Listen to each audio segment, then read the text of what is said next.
ይወርድ መንፈስ ቅዱስ በላልብስቱ ወወይኖ ብሎ ባለበት ሰዓት አይደል እንዴ በጣም ባውራጣቱ እየበሳደል እንዴ ህብስቱ እንደ በቢሎ አምጥቶ መልአክ አምጥቶ ገጀራ ሰጥቶት በዚህ ወጥቶ በዚህ ገብቶ ጥያቄ ከመለሳችሁ ልኝ ወደ ኦርቶዶክስ መለሳለሁ ብዬ አለለም ለዘላለም አልመለስም። ግን የቱ ጋር ነው የሚቀየረው? መገበሪያ ቤት አቃቢቷ ስትለቅመው ነው ወይስ ሲፈጭ ነው ወይስ ከመገበሪያ ቤት ወስደን ወደ ቤተልሔም በማይ በተባለው በውሃው አብክተን በቀጥታ አብክተን ነው ብየመለው ቀጥታ እናቱ በሚጠቀሙበት ልጅ በ40 ቀኑ ህብስት መብላት ይችላል። በየትኛው መጣን መብላት ይችላል። አበሉትም ድራማው ተከናወነ። በቃ አብልተናል፣ አጠጥተናል ብለው ለወላጆቹ መልሰው ልጁን ይሰጣሉ። ወላጅ ምን ብሎ መጠየቅ አለበት እንዴ? አልበላም እኮ ግን እኮ አልጠጣም እኮ መጀመሪያ በዚህ ቀንም ይበላል ብዬ ማምጣት የራሱ ምን ሆኜ ነው ብለው ራሳቸውን መጠየቅ አለባቸው። በመላጌ የተላገ በቫርኒሽ የተቀባ ነው መሰዊያ ተብሎ በወንጌላውያኑ ቤተክርስቲያናት መድረክ ላይ ሁሉ ጭምር የተቀመጠው ማለት ነው።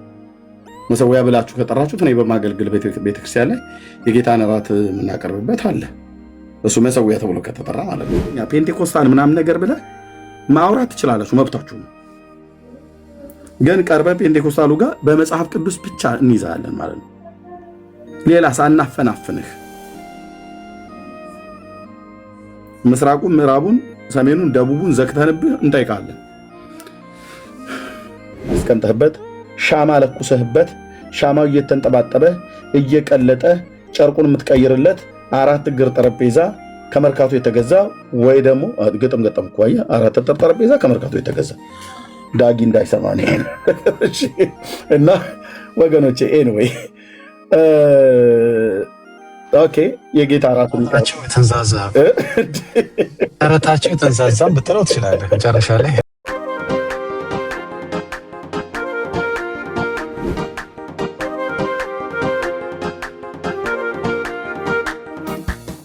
የሆነ ሰው እንትና አብራሩልኝ፣ ተርጉሙልኝ። ቸርች ተማሩ እንዴ?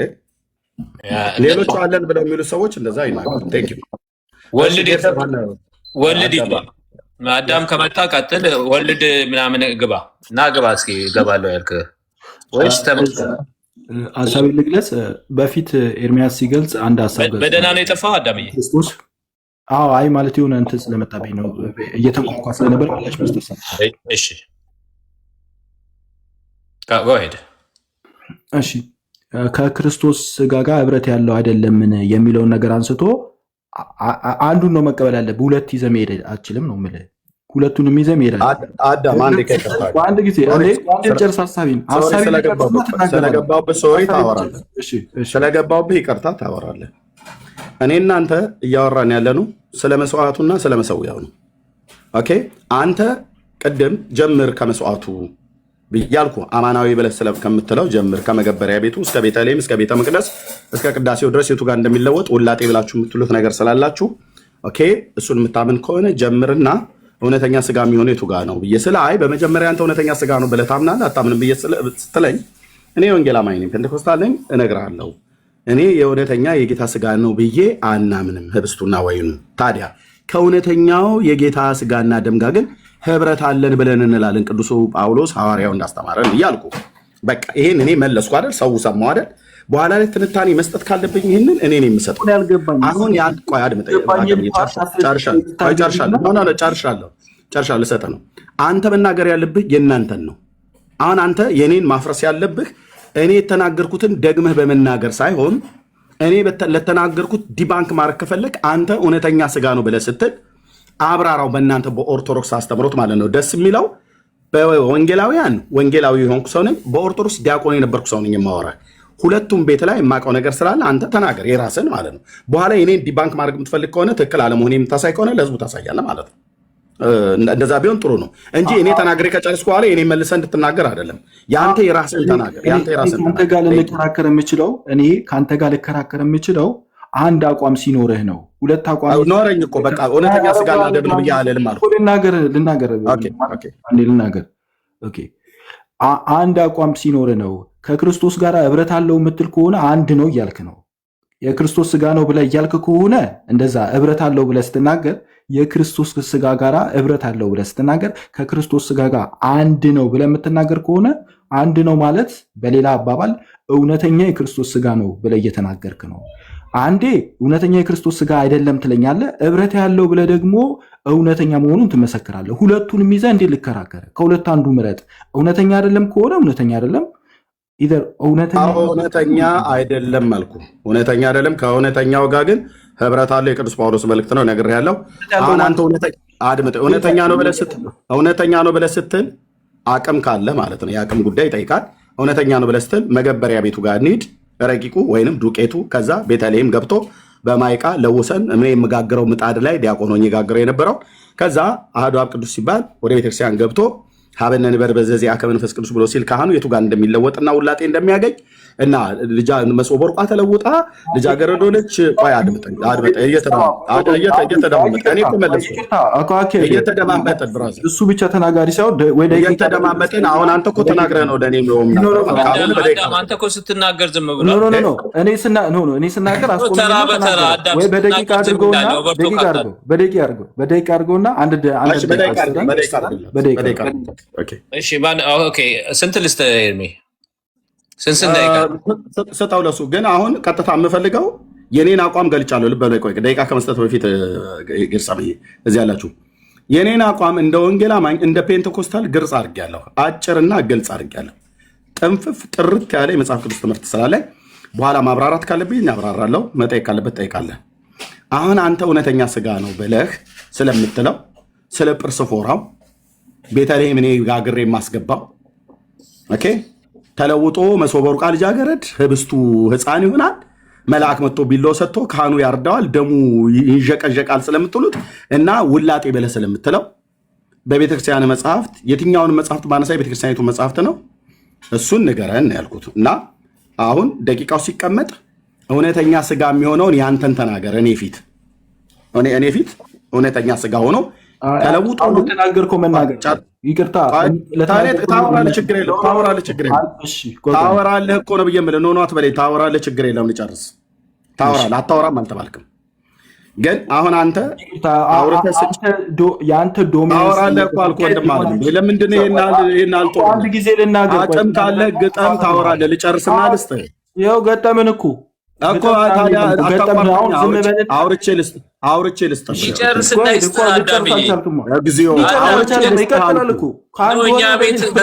ከዛ የፈለግከውን ያህል ደቂቃ እሰጥሃለሁ። አዳምዬ ነፃነት አለ፣ እኛ አንነፍግም። አዳም የፈለግከውን ዲፌንድ ታደርጋለህ። ይጨርስ ግን ኦቨርላፕ አታድርግ ፕሊዝ። ስለዚህ እኔ አታወራም አላልኩም። የደቂቃ ችግር የለም። ከፈለክ የፈለግከውን ይሰጥሃል። አንድ ነገር ግን የምንነግረህ ስለ መስዋዕቱ ብለህ ስለምትለው መስዋዕት አለን ብላችሁ ስለምትሉትና መሰዊያ አለን ብላችሁ ስለምትሉት አልታር በለው አልታር ይባላል። አልታር ብለውታል። መጽሐፍ ቅዱስ ምን ብሎታል ነው። አሁን መጽሐፍ ቅዱስ ላይ ቆመን የምታወራኝ ማለት ነው። ስለዚህ ስለ ህብስቱ ስለ መሰዊያውን ብላችሁ ስለምትሉት መንበሩን ነው ከናጎበሩ መንበሩ ከናጎበሩ ነው ወይስ ቄሶቹ ይዘውት ስለሚወጡት በሱቲ ስለተቀለሉት ምንድነው ጠረጴዛ ብላችሁ አድመጣኝ። የትኛው ቆይ ልጨርስ ስም ስላበዛችሁለት ኧረ ልጨርስ። በመድኃኒዓለም ልጨርስ። አይ ነው ይገባኛል። አዳም ያለ ጸባይ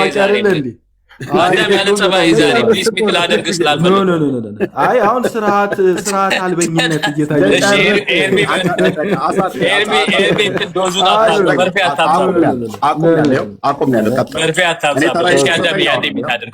እንደፈለግ አንተም መርፌ ስጠው። ደቂቃ አድርግለት፣ በደቂቃ እናድርገው። ስጠው። ሲጨርስን ያወራ የለ እንዴ? አንድ ሰው አይገባ። ደቂቃው ሳይሆን ለተናገረው መጀመሪያ ምላሽ መስጠት አለ።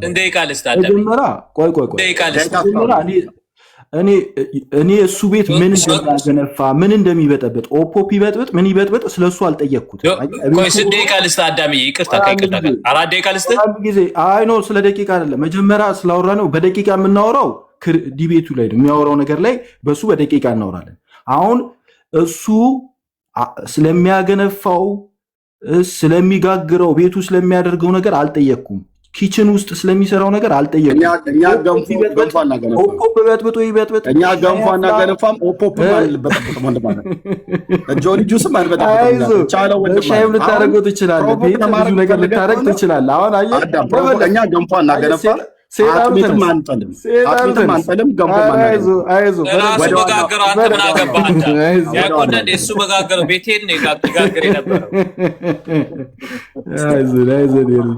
አንድ ጊዜ ስለሱ አሁን እኔ ላወራ የመጣሁት ስለ መጽሐፍ ቅዱስ እንጂ እሱ ኪችን ውስጥ እንዴት እንደሚያገነፋ እሱን አይደል እንዴ? እሱ አይደል የምናወራው? እሱን አይደል ያማናው የምትሉት? ኤርሚ ትክክል ነው። አዳም አንድ ጊዜ እንደ ማለ አትግባብኝ። እኔ አሁን ተናገር እውነቱ የሚባለው ልጅ እንዴት አድርጎ በሱ አብያተ ክርስቲያን እንዴት አድርጎ እንደሚያዘጋጅ ስለሱ ለማውራት አይደለም የመጣሁት። እንዴት አድርጎ እንደሚያገነፋ ስለሱ እንዴት ስለሚጋግረው ኦፖፕ ይበጥብጥ ሻይ በጥብጥ ወይስ ደግሞ በዋይን ያድርገው በምን ያድርገው ስለሱ ላወራ አይደለም የመጣሁት። መጽሐፍ ቅዱስ እውነተኛ የክርስቶስ ስጋና ደም ብሎ ያስተምራል አያስተምርም የሚለውን እሱ ላይ ነው ለመወያየት የመጣሁት እንጂ ዝም ብሎ እንደዚህ ታደርጋላችሁ፣ እንደዚህ ትላላችሁ፣ እንደዚህ ትላላችሁ፣ ይህ ዝም ብሎ ተራ ወሬው ነገር አላስፈላጊ የሆነውን ነገር ለምን እንደሚያወራ አላውቅም። ፕሮቮክ ለማድረግ እንደሆነ ይገባኛል። ግን እሱን አስቀምጠውና መጽሐፍ ቅዱስ እውነተኛ የክርስቶስ ስጋና ደም እንደሆነ ያስተምራል አያስተምርም፣ ስለሱ ነው የምናወራው። እሺ ጌርሳሚዬ አዳምዬ ቴንክ ዩ ምንድነው ያለው? የሚጠን ተናግሬ ከዚህ ቀጥሎ ደቂቃ ነው የምትይዝልን። ስለ ጌታ ስጋና ደም መስዋዕት ብለህ ስለምትለውና ስለ መሰዊያውም ነው የምናወራው። ኦኬ ገንጥሎ መሄድ የለም። አንዱን ጥዬ ሌላውን አንጠልጥዬ የለም። መስዋዕቱን ከነመሰዊያው መሰዊያውንም ከነመስዋዕት ብለህ ከምትለው ጋር ታወራታለህ። አንዴ ገብተሃል እንደ ቡሄ ልጅ። እኔም መጥቻለሁ፣ የትም አንሄድም ማለት ነው። ስለዚህ ምንድነው ያልኩ ቅድም እናንተ ጋር ገንፎ ስለምታገርፉት ኪችን ገብተህ ምናምን ነገር አልከኝ። እኛ ሲጀምር ኪችን የለንም። ካለም የምናዘጋጅበት ህብስትና ወይን ነው። ወይኑ ደግሞ ቪንቶ ነው እንጂ ጆሊ ጁስ ምናምን ብለህ አንተ እንዳቃለልከው ወይ ዱቄት እንደምትበጠብጡት ብለህ እንዳልከው አይደለም። ኦኬ በቪንቶ የሚዘጋጅ አለ ደግሞ ከወይን ምንድነው ከስንዴ ሚዩታ እኔ ሰማሁ እንዴ? ኧረ አይባልም። እኔ እኮ ሰማሁ እኮ አዳም ሰማሁ። አዳም እንዴ አዳም ቤት ስላለው ነው የነገረህ። ቪንቶ እንዴ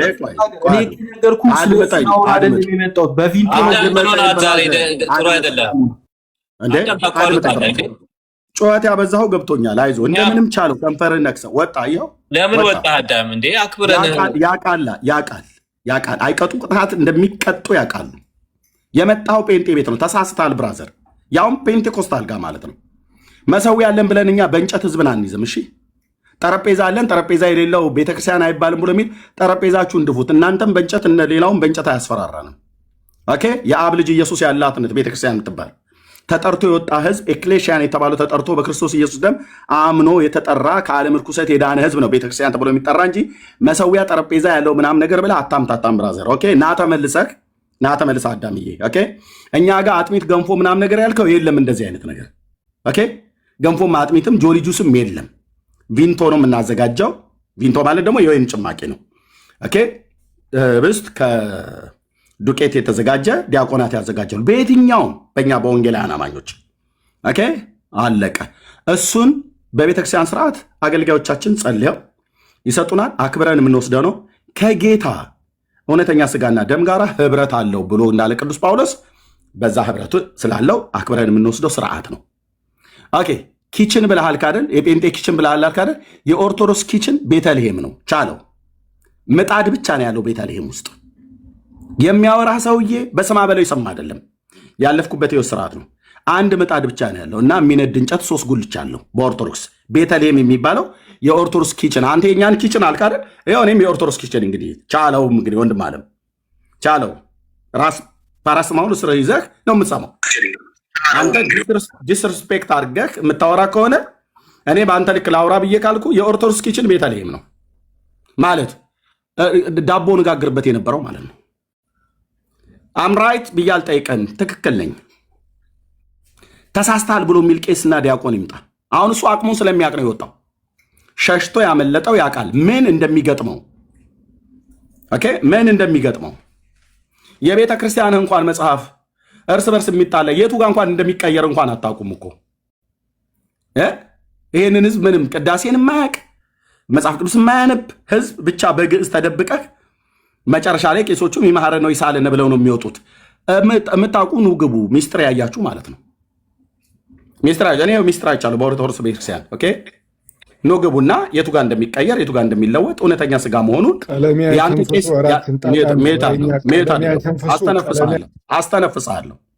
አስተነፍሳለሁ አስፈሳለሁ ማለት ነው። በእውቀት ሁለቱንም ነው የምሰራው። ከላይም አስተነፍሳለሁ ከታችም አስፈሳለሁ፣ ግን በእውቀት ብራዘር። አሁን ኤርሚያስን ፕሮቮክ በማድረግ ምንም ብታመጡት ነገር የለም። አቅም አለኝ ማውራት ይችላሉ ብሎ የሚል ሰው ካለ ይምጣ። አንድ ሰው ምረጡና አይደል ያለው ጎልያድ። አንድ ሰው ምረጥና ብሎክ መደረግ ፈለጋችሁ ከስር የምትሳደቡ ኢሚዲየትሊ ብሎክ አድርጓቸው። አታድርጋቸው። እንግዶችን የሚሳደቡ ብሎክ አድርጓቸው። ከዛ በኋላ ብሎክ አይደረጉ። ወንድም ነቆይ ብሎክ አይደረጉ። ሚዩት ነው ማድረግ ያለብን። ሚዩት እንዳይረብሽ ከተፈልገ ሚዩት። እንዴ ብሎክማ ከተደረጉ የምንናገረው ላይሰሙ ነው። ይምጡና የእነሱን ቂጣ እውነተኛ ስጋ ነው ብለው የሚሉትን ይንገሩን። የቱ ጋ ነው እውነተኛ ስጋ ሆኖ የሚለወጠው? ውላጤ አይደል ብለው የሚሉት? ቅዳሴ የቀደሰ ሰው ካለ ይምጣ። እኔ ቅዳሴ ስለቀደስኩ ስለማቅ ኦኬ ኖ ግቡና ተናገሩ። የቱ ጋ የትርጓሚያችሁ መጽሐፍት ምን ይላል? እናንተ ምን ትላላችሁ? ኢየሱስ ለውጦ ዳቦውን ሰጠ አይደል ብላችሁ ምትሉት? ባረከ፣ ፈተተ፣ ቀደሰ አይደል? አጠቃቀነ፣ 13 ቦታ አደረገ። ኢየሱስ የራሱን ስጋ በላ ብላችሁ ምትሉ እናንተ በምን አቅም ነው ገብተህ የምታወራው? ካለ ግን ኑ ግቡ።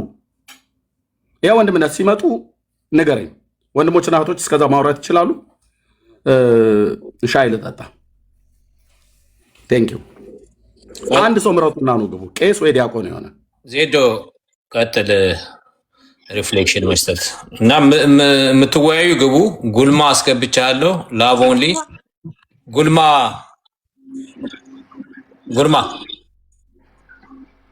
ወረደ። ኦኬ ላቭ ኦንሊ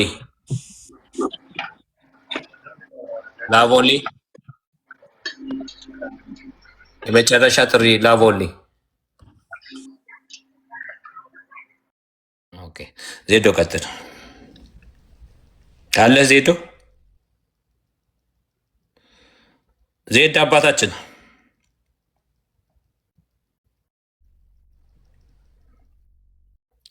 መነን እያለሽ መነን ሊያ ሪፍሌክሽን እስኪ አልገባሉ። እኔ እንግዲህ እንትኔን ሀሳቤን አግኝታችሁታል። መሰዊያ አጣ ነው በአዲስ ኪዳን መሰዊያ መስዋዕት ምናምን እውነተኛ የሚሉት እሺ ዜዶ እውነተኛ ምናምን የሚሉት ነገር ይህ የሚያስረዳው አዳም ወጣ። እሺ አዳም ለምን ወጣ እንደ አዳም ምን ያደርግ? ኬት ያምጣው? ያ ካላችሁ ግን ግቡ። ኦርቶዶክሳውያን ካላችሁ ግቡ። አንድ ቁጥር ጻፉ፣ ገስት ላኩ፣ ግቡ። መሰዊያ አዲስ ኪዳን ላይ ካለ የሰጠን ሐዋርያ ካለ በየሳምንቱ እሑድ ይፈተታል፣ ይሰዋል፣ ይቀየራል የሚልም ካለ መግባት ትችላላችሁ። አሁን ኤርሚ የሚናገረው ፖይንት ላይ ኢንቫይትም እያደረጋቸው እንዲናገሩ፣ ግን ፖይንቱ ላይ ምንም አይነት ሊመልሱት የሚችሉት ነገር ስለሌለ ውስጣቸው ሲቃጠል ገባ። በዚህ መልክ ነው ማውጣት የሚፈልጉት እንጂ መልስ ካላቸውና እውነት ካላቸው መናገር ይችላሉ። መድረኩን ከፍታችሁላቸዋል። መተው ግን ተሳደው የሚሄዱት መልስ ስለሌላቸው ብቻ ነው። ስለዚህ እነሱን ሚውት አድርገው እንዲሰሙ ግን ማድረግ የሚነገረውን ነገር እዚህ ኤርሚ የሚለውን ነገር አንተም የምትለውን ሁሉም ዜድ የሚለው ሁላችሁ መስማት አለባቸው፣ እውነቱን ማወቅ ስላለባቸው ማለት ነው። ብሎክ አለመደረጋቸው ጥሩ ነው። እሺ ኦርቶዶክሶች አላችሁ ወይም ከማንኛውም ከብሔር ብሔረሰብ መሰዊያ ያለ የምትሉ ከየትኛውም ከሃይማኖቶች ቡዳም ጭምር መሰዊያ ያለ በአዲስ ኪዳን አክቹዋሊ መጽሐፍ ቅዱስ የያዛችሁ በስላሴ የምታምኑ ኦንሊ ጂሰሶችን አንፈልግም፣ ጆቫዎችን አንፈልግም፣ ሌሎችን አንፈልግም። በስላሴ የምታምኑ ሁሉ መሰዊያ በአዲስ ኪዳን አለ የምትሉ ጥቅስ አምጡ ብለናል። ያንን ጠይቀናል። አለ የሚል ይግባ። ይሄ ነው ትምህርታችን ማለት ሙግታችን። ይህንን ነው የገባሁት። አንድ ጥቅስ እንኳን ያልተገኘለት ከርታታው መሰዊያና ትርጉም የለሹ መስዋዕት ምን ትሰዋለህ? ምንድን ነው ትሰዋለህ? የኔ እጅ ካልገባበት በጌታ ስራ ላይ ክርስቶስ በፈጸመው ላይ ካልቀላቀልኩ የምትፍጨረጨር ህዝብ፣ በቃ ካልቀላቀልኩ የሆነ ነገር ኮንትሪቢዩት ካላደረግኩ አለቀ፣ ፈጸመው፣ ጨረሰው። መሰዊያም የለም መስዋዕትም የለም። አለቀ። የጌታ እራት ከሆነ ቅዱስ ነው፣ የፍቅር ማዕድ ነው። ዘ ሎርድ ሰፐር አብረው ይበሉት ነበር። አሳያለሁ ከሐዋርያት ሥራ 2:46 ጀምሮ። በቃ በተሰበሰቡ ጊዜ አብረው ፊስት ነበረ። በደንብ ሊትራሊ ነበረ የሚበሉት በቅድስና የጌታን ሞትና ትንሣኤውን እያሰቡ የእግዚአብሔር ፕሬዘንስ በመካከላቸው ነበር። እኛም በእንባ ነው የጌታን እራት የምንወስደው፣ ደሙን ለእኔ አፍሶ አዳነኝ እያልን እንደውም የምናከብረው እኮ እኛ ነን ከነሱ ይልቅ ብዙ ነገሮች ታውቃላችሁ። የውሃ ጥምቀት ፋይናሌ ያገኘሁት የእነሱን ዶክሜንት ሳነብና ኢንፎርማል የሆነ ዲቤት ባደረግን ጊዜ በተለይ ታላቁ ኮንፈርም አደረገልኝ። ከእሱ ጋር በነበረን ኢንፎርማል ዲቤት ዲያቆን ስለሆነ ያውቃል። በውሃ ውስጥ መንፈስ ቅዱስ አለ ወይ ስለው የለም ነው ያለኝ። እንደዚህ ነው ያለኝ። ዩቱብ ላይ አግኝቼው የእነሱ ሰው ስለሆነ የቀዳው እናንተን ያለው እሱ ነው። ፓርት አወጡት። በውሃው ውስጥ መንፈስ ቅዱስ አለው የለም። እና መንፈስ ቅዱስ የምትቀበሉት መቼ ነው? በሜሮን ነው አለኝ።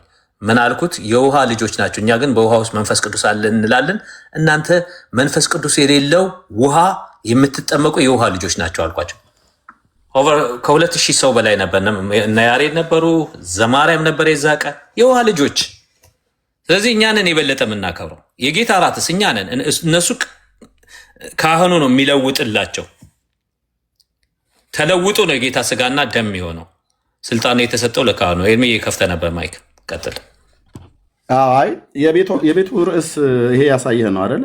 በአዲስ ኪዳን መሰዊያ ያለ ብሎ የሚል እሱ ነው ገብቶ ግን በመሰዊያው ላይ ሊነጋገር አልፈለገም። መሰዊያውንም ግልጽ ሊያደርግ አልፈለገም። መሰዊያ ያለን እያሉ ለያዥ ለጋራዥ ያስቸገሩ እነሱና ሌሎቹ ናቸው። ምንድነው መሰዊያችሁ ብለን ስንላቸው ግን በቫርኒሽ የተለቀለቀ ጣውላ እንጨት ነው። እዛም በሱቲ ተጠቅልሎ ይዘውት የሚወጡት ሲደብራቸው ቄሶቹ አውጥተው ሸጠው አረቄ የሚጠጡበት ማለት ነው። አሁን በቅርብ ደግሞ የወርቅ ጽላት ተሸጠ እያሉ ሲሉ ነበር። ወርቁ ነገሩ ጳጳሳቱም አይለቁትም። እኔንም ሰርቆ ነው የወጣው እያሉ ሲሉ ነበር። ግን እስካሁን ድረስ አልደረሱበትም መረጃ። ግን ያም ሆነ በቫርኒሽ የተለቀለቀ ጣውላ መሰዊያ ብልህ አዲስ ኪዳን ላይ ማን ያለው መሰዊያ? የትኛው ሐዋርያ ነው ያለው? ምንድን ነው የምትሰዉበት? ዕለት ዕለት ነው አይደል የምትሰዉት? በኦርቶዶክስ ቤተክርስቲያን ዕለት ዕለት እንሰዋለን ይላሉ በቅዳሴ። እንዴ እግዚአብሔር ልጅ እንዴ ተሰዋ አይደል እንዴ? በዘላለም መንፈስ ሆኖ ራሱን ለእግዚአብሔር እኮ አቀረበ። አንተ ኢየሱስን ዕለት ዕለት ልታርደው ነው? ሕፃኑን አጋድሞ ያርደዋል፣ ደሙ ይታለላል እያልክ የምትለው ይሄን ነው የምትሉት በየመጽሐፍቶቻችሁ። አሁን እንትና አዳም ገብቶታል። ምን እንደማነሳ ቀጥዬ ካሜራ ልከፍት ነው ወንድም አለ። ካሜራ ከፍቼ 5 መጽሐፍቶች ፊት ለፊቱ አስጥቼ መጽሐፍ ቅዱስን ዋቢ አድርጌ ጥዝጠዛው ሊጀምር እንደሆነ ስለገባው ጩኸት አበዛ ማለት ነው። ከታች በስድብ በምናም ነገር ፕሮቮክ በማድረግ አይደለም፣ ቆመ በመሟገት ነው። ደቂቃ እያዝልን ልመናዬ ነበር። የአንተን አቋም ንገረኝ፣ ግልጽና አጭር። እውነተኛ ስጋ አይደለም። ከእውነተኛው ስጋ ጋር ግን ህብረት ያለው አክብረን የምንወስደው ቅዱስ ስርዓት ነው። የጌታ እራትና ለመታሰቢያ የምናደርገው ማለት ነው። ማን ነው ለመታሰቢያ ያድርጉት ያለው? ቅዱስ ጳውሎስ።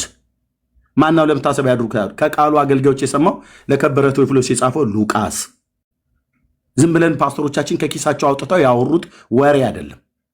ተሰበስበው አብያተ ክርስቲያኖቶቻችን መታሰቢያ እንበለው ባንለው ይሻላል ብሎ ያሉት አይደለም። ቅዱሳት መጽሐፍት ናቸው ብለው የሚሉት ለመታሰቢያ ያድርጉት። እሱም በበላችሁ ጊዜ ሞቱን ትናገራላችሁ ነው ያለው እንጂ እንደ ኦርቶዶክሳውያን በነጠላ አፋችንን ጠቅጥቀን የማንናገርበት አፈለጉመህ የምትገባበት አይደለም። ከበላህ በኋላ ሞቱና ትንሣኤውን ትናገራለህ። ማዳኑ ማለት ነው። ጌትነቱን ለሕዝብ ለአሕዛብ ታውጃለህ። ኢየሱስ ጌታ እንደሆነ በአፍህ ትመሰክራለህ። እግዚአብሔርም ከሙታን እንዳስነሳው በልብህ ታምናለህ። አምነህም ደግሞ እግዚአብሔር ልኮ ከሆነ ሰብከህ ሌሎች እንዲያምኑ ደግሞ ታደርጋለህ ማለት ነው። ይሄ እኮ እነሱ ጋር እኮ እየበሉ እየጠጡ ዝም የጋኑ ወንድም ብሎ የሚለው አይነት ነው የሚመጥናቸው። በልተው ጠጥተው ዝም ነው የሚሉት። በነጠላ ተጠቅጥቀው ጭጭ ነው የሚሉት። አይናገሩም፣ አይመሰክሩም። ኢየሱስ ጌታ ነው ብለህ ካልክ አፍክን ያዝ፣ ትድፋህ እመቤቴ ነው የሚሉ። እንዲህ አይነት ትግል እኮ ነው የገጠመን። ቤቱን እንደማናውቀው አድርገው ጓዳ ጎርጓዳውን ነው የምናውቀው፣ ኦርቶዶክስን ማለት ነው። ጓዳ ጎርጓዳውን ቄሶቹ ከታቸው ነው አይገቡም አሉ። መምህራን ቄሶች አይገቡም፣ እያዩቸው ነው። አየ ጎረምሳ ልኮ ግን ሌላ ያሰድ ማለት ነው። ፕሮቮክ በማድረግ መድኃኒዓለም ትከሻይን አደንድኖታል፣ እንደ ይሳኮር ማለት ነው። አሁን ጉዳዩ ጥሩ ጥያቄ ነው የተነሳው። መሰዊያ ያለን ብላችሁ የምትሉ ኦርቶዶክሳውያኑ በተለይ መሰዊያ ያለን ብላችሁ የምትሉት ዕብራውያን 13:10ን ጠቅሰ መሰዊያ ያለን ብለህ የምትለው ወንድም አለም የዕብራውያን መልእክት ጸሐፊ ቅዱስ ጳውሎስ አይደል? ኑና እንነጋገር፣ በመድኃኔዓለም በጌታ እንለምናችኋለን፣ ኑና እንነጋገር። እኛም ከዛሬ በኋላ የእናንተ መሰዊያ የምትሉትን ወይ በሱቲ ጠቅልለን የምናወጣውን ለፓስተሮቻችን ማመልከቻ እናስገባለን። እንዴት ተታለናል እስከ ዛሬ ድረስ? ለካ መሰዊያ የሚሉት እነሱ ትክክል ነው። ዕብራውያን 13:10ን አብራሩልን፣ አፍታቱት ብለን ሪከርደሩ ለፓስተሮቻችን ልከን ከሚቀጥለው ሰኞ በኋላ እንደምንም ብለው ጣውላዎችን እየገዛዙ እኛም በየአቅሚቲ በየአቡጀድ የሚሆን ጠቅልለን የምናወጣው የምናስገባው፣ እንዳይሸጡ ደግሞ ለፓስተሮቻችን እነግራለን። ምክንያቱም እሱኑ ስለሚሸጡት ቄሶቹ። ቻለው መቻል ብቻ ነው ስለምታደርጉት እና መሰዊያዎቻችሁን ንገሩን። ምን እንደምትሰዉበት ዳቦን ቄሱ አይደል እንደ በጣቱ ነው እያየሁ የሚቆርሰው ይወርድ መንፈስ ቅዱስ በላልብሱ ወወይኖ ብሎ ባለበት ሰዓት አይደል እንደ በጣቱ ባውራጣቱ እየበሳ አይደል እንደ ህብስቱ በቢሎ አምጥቶ መልአክ አምጥቶ ገጀራ ሰጥቶት በዚህ ወጥቶ በዚህ ገብቶ ጌታ ኢየሱስ በዛ ቤት አሳደገኝ። አታምጣቱ። በጣቱ ባውራጣቱ ነው እንደዚህ መስቀለኛ ከላይ ወደ ታች ከቀኝ ወደ ግራ እንደዚህ መስቀለኛ አድርጎ ስንጋግረው እንደዛ አድርገን የምናደርገው በዛ እንደዚህ በጣቱ ነው። የቱ ጋር ነው የሚለወጠው? ለኦርቶዶክሳውያን ጥያቄ አትገቡም። ገብቶኛል። እኔም እዚህ ጋር ወርቼ ለወንድሞቼ እሰጣለሁ። ከዚህ በኋላ አላወራ። ኮፒ ሊንክ ሼር እያደረኩ እሰማለሁ፣ ሪፖስት እያደረግኩ ማለት ነው። ኦኬ። ጥያቄው ግን ኦርቶዶክስ ህብስታችሁ ማን ነው? የጌታ ስጋና ደም ነው ብላችሁ የምትሉት ቅዱስ ቁርባኑ የቱ ጋር ነው የሚቀየረው? እችን ጥያቄ ከመለሳችሁ ልኝ ወደ ኦርቶዶክስ እመለሳለሁ ብዬ አልልም። ለዘላለም አልመለስም። ግን የቱ ጋር ነው የሚቀየረው? መገበሪያ ቤት አቃቢቷ ስትለቅመው ነው ወይስ ሲፈጭ ነው ወይስ ከመገበሪያ ቤት ወስደን ወደ ቤተልሔም በማይ በተባለው በውሃው አብክተን ቀጥታ አብክተን ነው የምለው። ቀጥታ እናቱ በሚጠቀሙበት በምጣዱ ላይ ቤተልሔም ባለው ምጣድ ላይ ስንጋግረው ነው ወይስ አውጥተን መሶበ ወርቅ ላይ ስናደርገው ነው ወይስ ወደ ቤተ መቅደስ ወደ ቅዳሴ ይዘን ስንገባ ነው ወይስ አሐዱ አብ ቅዱስ ሲባል ነው? የቱ ጋር ነው የሚለወጠው? ወይስ የወርድ መንፈስ ቅዱስ በላዕለ ህብስቱ ሲል ነው ወይስ ፈኑ መንፈስ ቅዱስ ብሎ ሲል ነው? የቱ ጋ ነው? የቱ ጋ ነው የምትለውጡት? ኢየሱስ ለወጠ ብላችኋል። የድፍረታችሁ ድፍረት በፋሲካ በዓል የሚበላውን አጠቃቀነ፣ ባረከ፣ ቀደሰ፣ ወፈተተ። አጠቃቀነ 13 ቦታ አደረገ። ከዛ 12ቱ ለሐዋርያቱ ሰጠ። አንዱን እሱ ቆርሶ በላ። ኦኬ። ባረከ፣ ፈተተ ብሎ የሚለው ቃል፣ ቀደሰ ብሎ የሚለው ቃል እዛ ጋር ለውጦታል አላችሁ። ኦኬ። ኢየሱስ 13 ቦታ ቆራርጦ 13ቱን ሲቆራርሰው ተለውጧል አላችሁን። ለወጠ የሚል ቃል ስላለ ማለት ነው። ይህንን ያሉት ማን ናቸው? ፓስተር እንትን አይደሉ፣ ሊቀ ሊቃውንቶች የተረጎሙት አንድምታ ትርጓሜ ላይ የቅዱስ ጳውሎስ የአንደኛ ቆሮንቶስ መጽሐፍን በተረጎሙት ማለት ነው። እንደዚሁም የሉቃስ ወንጌል ላይ የተረጎሙ ትርጓሜ ላይ አንድምታው በአንድምታ አታምታታ ባረከ፣ ቀደሰ፣ ፈተተ አላቸው። እሺ ታዲያ ኢየሱስ እዛ ጋ 13ቱን እውነተኛ ህብስት አደረገው፣ 12ቱን ለሐዋርያቱ ሰጠ አላቸው። እሺ አንዱንስ ራሱ በላ። ከቆረሰው በኋላ ለወጠው፣ ባረከው፣ ቀደሰው ብላችሁ ካለ በኋላ እኮ ለውጦታል። እሺ እነሱስ ለምንድን የበሉት? ሐዋርያቱ ለዘላለም ህይወት ይመስላችሁ? አዎ አላችሁ። ኢየሱስ የበላው አንዱን ቁራሽ ለዘላለም ህይወት ነው። የራሱን ስጋ በላ አይደል? ኦርቶዶክስ ኢየሱስ የራሱን ስጋ በላ ትሉናላችሁ በአንድምታ ትርጓሜ አይደል? የወንጌል የአንድምታ ትርጓሜዎቻችሁ የቅዱስ ጳውሎስ መልእክታት የአንድምታ ትርጓሜ እዚህ ፊት ሊቆም የሚችል ስብዕናም ልዕልናም የላችሁም። ካላችሁ ግን ጠብቃለሁ። ወንድምነት ቴንኪው ስላበዛው ይቅርታ አለውኝ። እዚህ ሌሎች ማውራት ይችላሉ። ቴንኪው።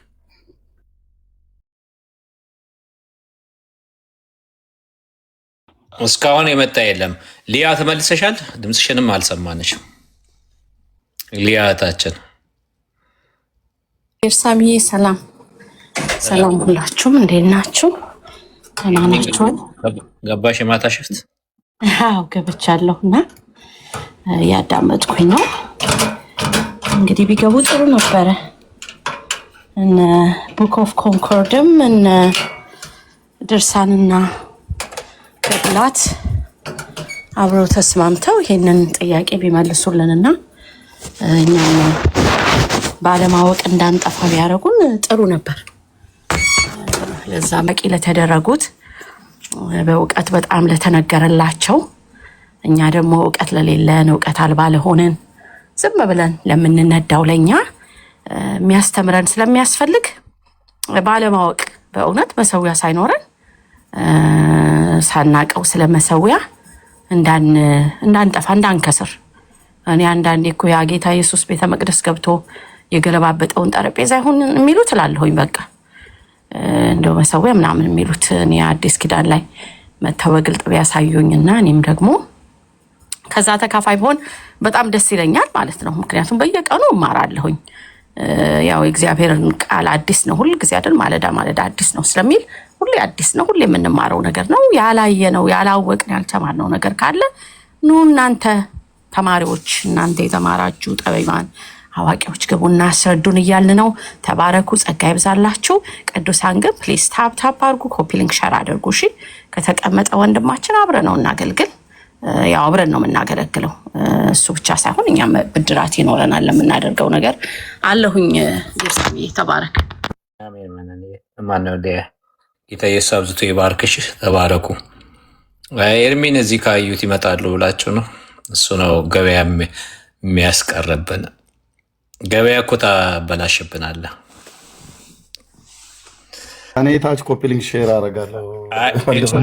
ከላይ ሆነ ይገባኛል ንግግር አይናገርም እንላቸዋለን። አይ አዳም በዚህ ያህል ፍጥነት መውጣቱ ገርሞኛል።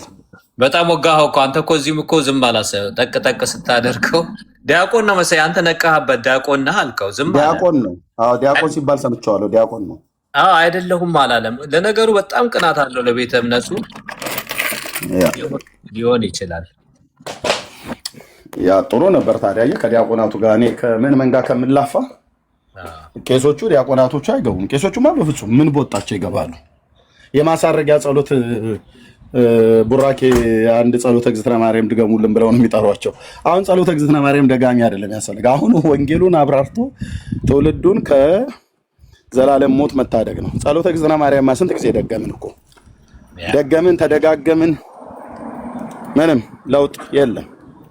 ህይወት የሚቀየረው በጸሎተ እግዝእትነ ማርያም ሳይሆን በእግዚአብሔር ልጅ በኢየሱስ ነው። እና ቢገቡ ጥሩ ነበር። ካልሆነም ደግሞ ግዴታ የለበትም። አላየም። እናንተ ኩሽና እኮ ብሏል። እኔ እናንተ ኩሽና አለ። ኦኬ ይሄንን ቪዲዮ ታመጣዋለህ። እሺ ሪከርድ ስላደረጉት የነሱን ይሄንን ቪዲዮ ልክ ሲያልቅ ቴሌግራም ላይ ላክልኝ። እሱ ነው መጀመሪያ እናንተ ኩሽና ውስጥ የጋገራችሁት ብሎ ያለው። እንደዛ ሆነ። ታዲያ እናንተ የምታገነፉት ገንፎ አለን አይደል? እኛ ገንፎ አናገነፋም። ካገነፋንም በቤታችን በክረምት ጊዜ አገንፍተን እንበላለን እንጂ የወንጌላውያን አማኞች የጌታ እራት ብለን የምናቀርበው ገንፎ አይደለም የምንሰጠው። ይሄ ከአባቶቹ የተማረው የጽርፈት ቃል ይባላል፣ በእነሱ ቤት ንግግር ማለት ነው። ካወቀው ንግግሩን ቋንቋውን እና ገንፎ አገንፍታችሁ ኪችናችሁ አለ። ኦኬ እኛ የምናዘጋጀው የጌታ ስጋ ማነው ከጌታ ስጋ ጋራ እና ከደሙ ጋር ህብረት አለው ብለን ምንድነው ህብስቱና ወይኑ ልክ ነው። በኩሽና ነው የሚጋገረው። ታዲያ የት ይጋገራል? ኦኬ ዲያቆናቶቻችን የሚያዘጋጁት። የኦርቶዶክስም በኩሽና ነው የሚዘጋጀው። ቤተልሔም የሚባል ኩሽና ማለት ነው። አንድ እስቲ ኤርሚያስ ለምን እንደዚህ ብለህ ትናገራለህ ብሎ የሚል ይምጣ። አንተ የኛን ዲስከሬጅ ምንድነው አበሻቅጠህ ከተናገርክ እኔም በዛው መጠን ብናገርህ አትቀይም። የኦርቶዶክሱንም ጋግሬው አውቃለሁኝ። የወንጌላውያን አማኞቹ ጋር እንኳን ጋግሬ አላውቅም። የወንጌል ሰባኪ ስለሆንኩኝ ጋግሬ አላውቅም፣ ግን ዲያቆናቶች ይጋግሩታል። ኦኬ አዎ መከበር በከንፈር ይባላል። ኦኬ ስለዚህ እኛ በአጥሚትና በገንፎ የምታገነፋውን ገንፎ አላለን እንዴ? ለመውጣት ፈልጎ ነበር። አየህ ምክንያት ፈልጎ ማለት ነው። እና ላክልኝ ስጨርስ ቴሌግራም ላይ እዚህ የዛሬውን ዳውንሎድ አድርገው እይዛታለሁ። ምክንያቱም ሪከርድ ቆራጮችና ቆራራጮች እንደ ፍልፈል አፈር ቪዲዮ ቆርጦ ሰፊዎች እዚህ አሉ ከታች። ኤርሚያስ ኦርቶዶክስን ቤተ ክርስቲያን ቤተልሔሙን ኩሽና ብሎ አለው። አዎ ብያለሁ፣ ኩሽና ብያለሁ። እናንተም ኩሽና ስላላችሁ ማለት ነው። የእናንተም ዳቦ ኩሽናን የሚጋገረው የኛም ኩሽናን የሚጋገረው ግልጽ ነው።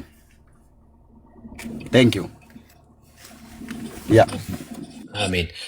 እስኪ እንደዚህ ነው።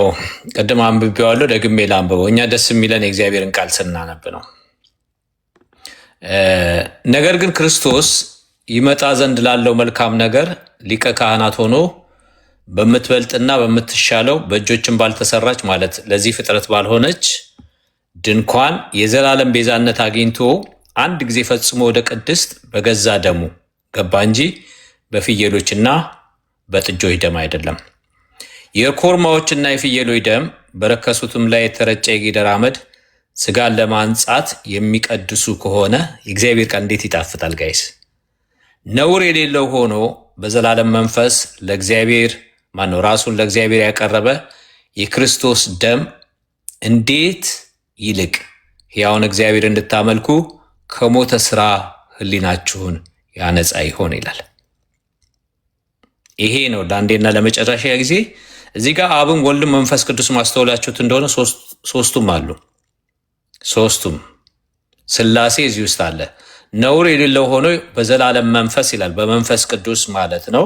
መንፈስ ቅዱስን እዚህ ታገኛላችሁ። ራሱን ወልድን ታገኛላችሁ። ለእግዚአብሔር አብን ታገኛላችሁ። ለእግዚአብሔር ነው፣ ለአብም ይለዋል ሌላ ቦታ ላይ። ለእግዚአብሔር ያቀረበ የክርስቶስ ደም፣ ያው ክርስቶስን ይደግመዋል ማለት ነው። የክርስቶስ ደም ይልቅ ሕያውን እግዚአብሔርን ልታመልኩ ከሞተ ስራ ሕሊናችሁን ያነጻ ይሆን። ለዚህ ነው በድነት ስራ የአብ የወልድ የመንፈስ ቅዱስ ስራ ነው፣ የሰው እጅ የለበትም የምንለው። ድነት የአብ የወልድ የመንፈስ ቅዱስ ስራ ነው። ሶስቱንም አብንም ወልድንም መንፈስ ቅዱስም ዕብራውያን 9:14 ላይ ነው። ምናልባት ጥቅሱን ለምትፈልጉ ታገኙታላችሁ። አብ ወልድ መንፈስ ቅዱስ አንድ አምላክ እዚህ ላይ ታገኙታላችሁ ማለት ነው። እግዚአብሔር የተመሰገነ ይሁን እና ይሄንን ነው በመስዋዕትነት ራሱን ካቀረበ በኋላ አሁን እኛ ይሄንን የምንሰብክ እንደገና ደግሞ ምን ይላል? ይሄ ደግሞ እኛ እንዴት እንደሚያድነን ወይም እንዴት እንደሚያነጻን በመብላት ስጋ በመጠጣት ሳይሆን አንደኛ ዮሐንስ ምዕራፍ 1:7 ነገር ግን እሱ በብርሃን እንዳለ በብርሃን ብንመላለስ ለእያንዳንዳችን ህብረት አለን፣ የልጁም የኢየሱስ ክርስቶስ ደም ከኃጢአት ሁሉ ያነጻናልና። ይሄ የፈሰሰው ደም ከኃጢአታችን ሁሉ ያነጻናል። ሌላ የምትሰዋው ነገር የለም። ለአንዴና ለዘላለም የክርስቶስ ኢየሱስ ደም ፈሷል። ክርስቶስ ኢየሱስ ተሰውቷል። የት? ቀራኔው መስቀል ላይ ጠረጴዛ አዘጋጅተህ እነ ኤርሚ የጋገሩትን ያንን እንትን ዳቦ አምጥተህ እየሰዋሁት ነው አትለኝም። ያ የጌታ እራት ዘሎርድ ሰፐር ጌታ ያዘዘው ነገር ነው። ማቴዎስ 26 ማየት ትችላላችሁ። ሉቃስ 24 ቁጥር 4 ላይ ይመስለኛል። አንደኛ ቆሮንቶስ ምዕራፍ 10 16 እና 17 እና ከክርስቶስ ስጋ ጋር ከክርስቶስ ደም ይሄ የምንባርከው የበረከት ጽዋ የበረከት እንጀራ ከክርስቶስ ኢየሱስ ደም ጋር ስጋ ጋር ህብረት ያለው አይደለምን? አዎ አለው ብለን እንወስዳለን። ህብረት አለው ብለን እንደገና ደግሞ አንደኛ ቆሮንቶስ ምዕራፍ 11 ከ17 ጀምሮ ዲቴይሉ እያንዳንዱ ነገር ተቀምጧል። ከዚህ ውጭ ሰው ስራሽ ነው። አንደኛ ቆሮንቶስ በተለይ ምዕራፍ 11 ሐዋርያ ጳውሎስ እንደ ልማዱ መንፈስ ቅዱስ ነው በሱ ውስጥ አንዳንድ በወንጌሎች ውስጥ ያለው ነገር በደንብ በዲቴይል የተበራራበት ነው። ስለ ጌታ እራት ዲቴይሉ ማኑዋሉ የት ነው የምታገኙት? አንደኛ ቆሮንቶስ ምዕራፍ 11 መልእክቶች ውስጥ ማለት ወንጌል ውስጥ ያልገቡን ነገሮች መልእክቶች ውስጥ ነው የተበራሩት። ለምሳሌ ጌታ ኢየሱስ ክርስቶስ እንደ ርግብ የዋህ እንደ እባብ ብልህ ሁኑ የሚለው መልእክት ላይ ተብራርቶ እናያለን። ለክፉ ነገር የዋህ ለመልካም ነገር ብልህ ሆኑ ብሎ ሐዋርያ ጳውሎስ አብራርቶታል። በሮሜ በሌላም ቦታ ላይ አብራርቶታል። እንደ ርግብ የዋህ እንደ እባብ ብልህ ሁኑ ማለት ለክፉ ነገር የዋህ ለመልካም ነገር ብልህ ሁኑ። አያችሁ፣ መልካም ነገር በብልህነት በማስተዋል ነው የሚሰራው። አስተዳደር ብልህ ካልሆንክ አታስተዳድርም።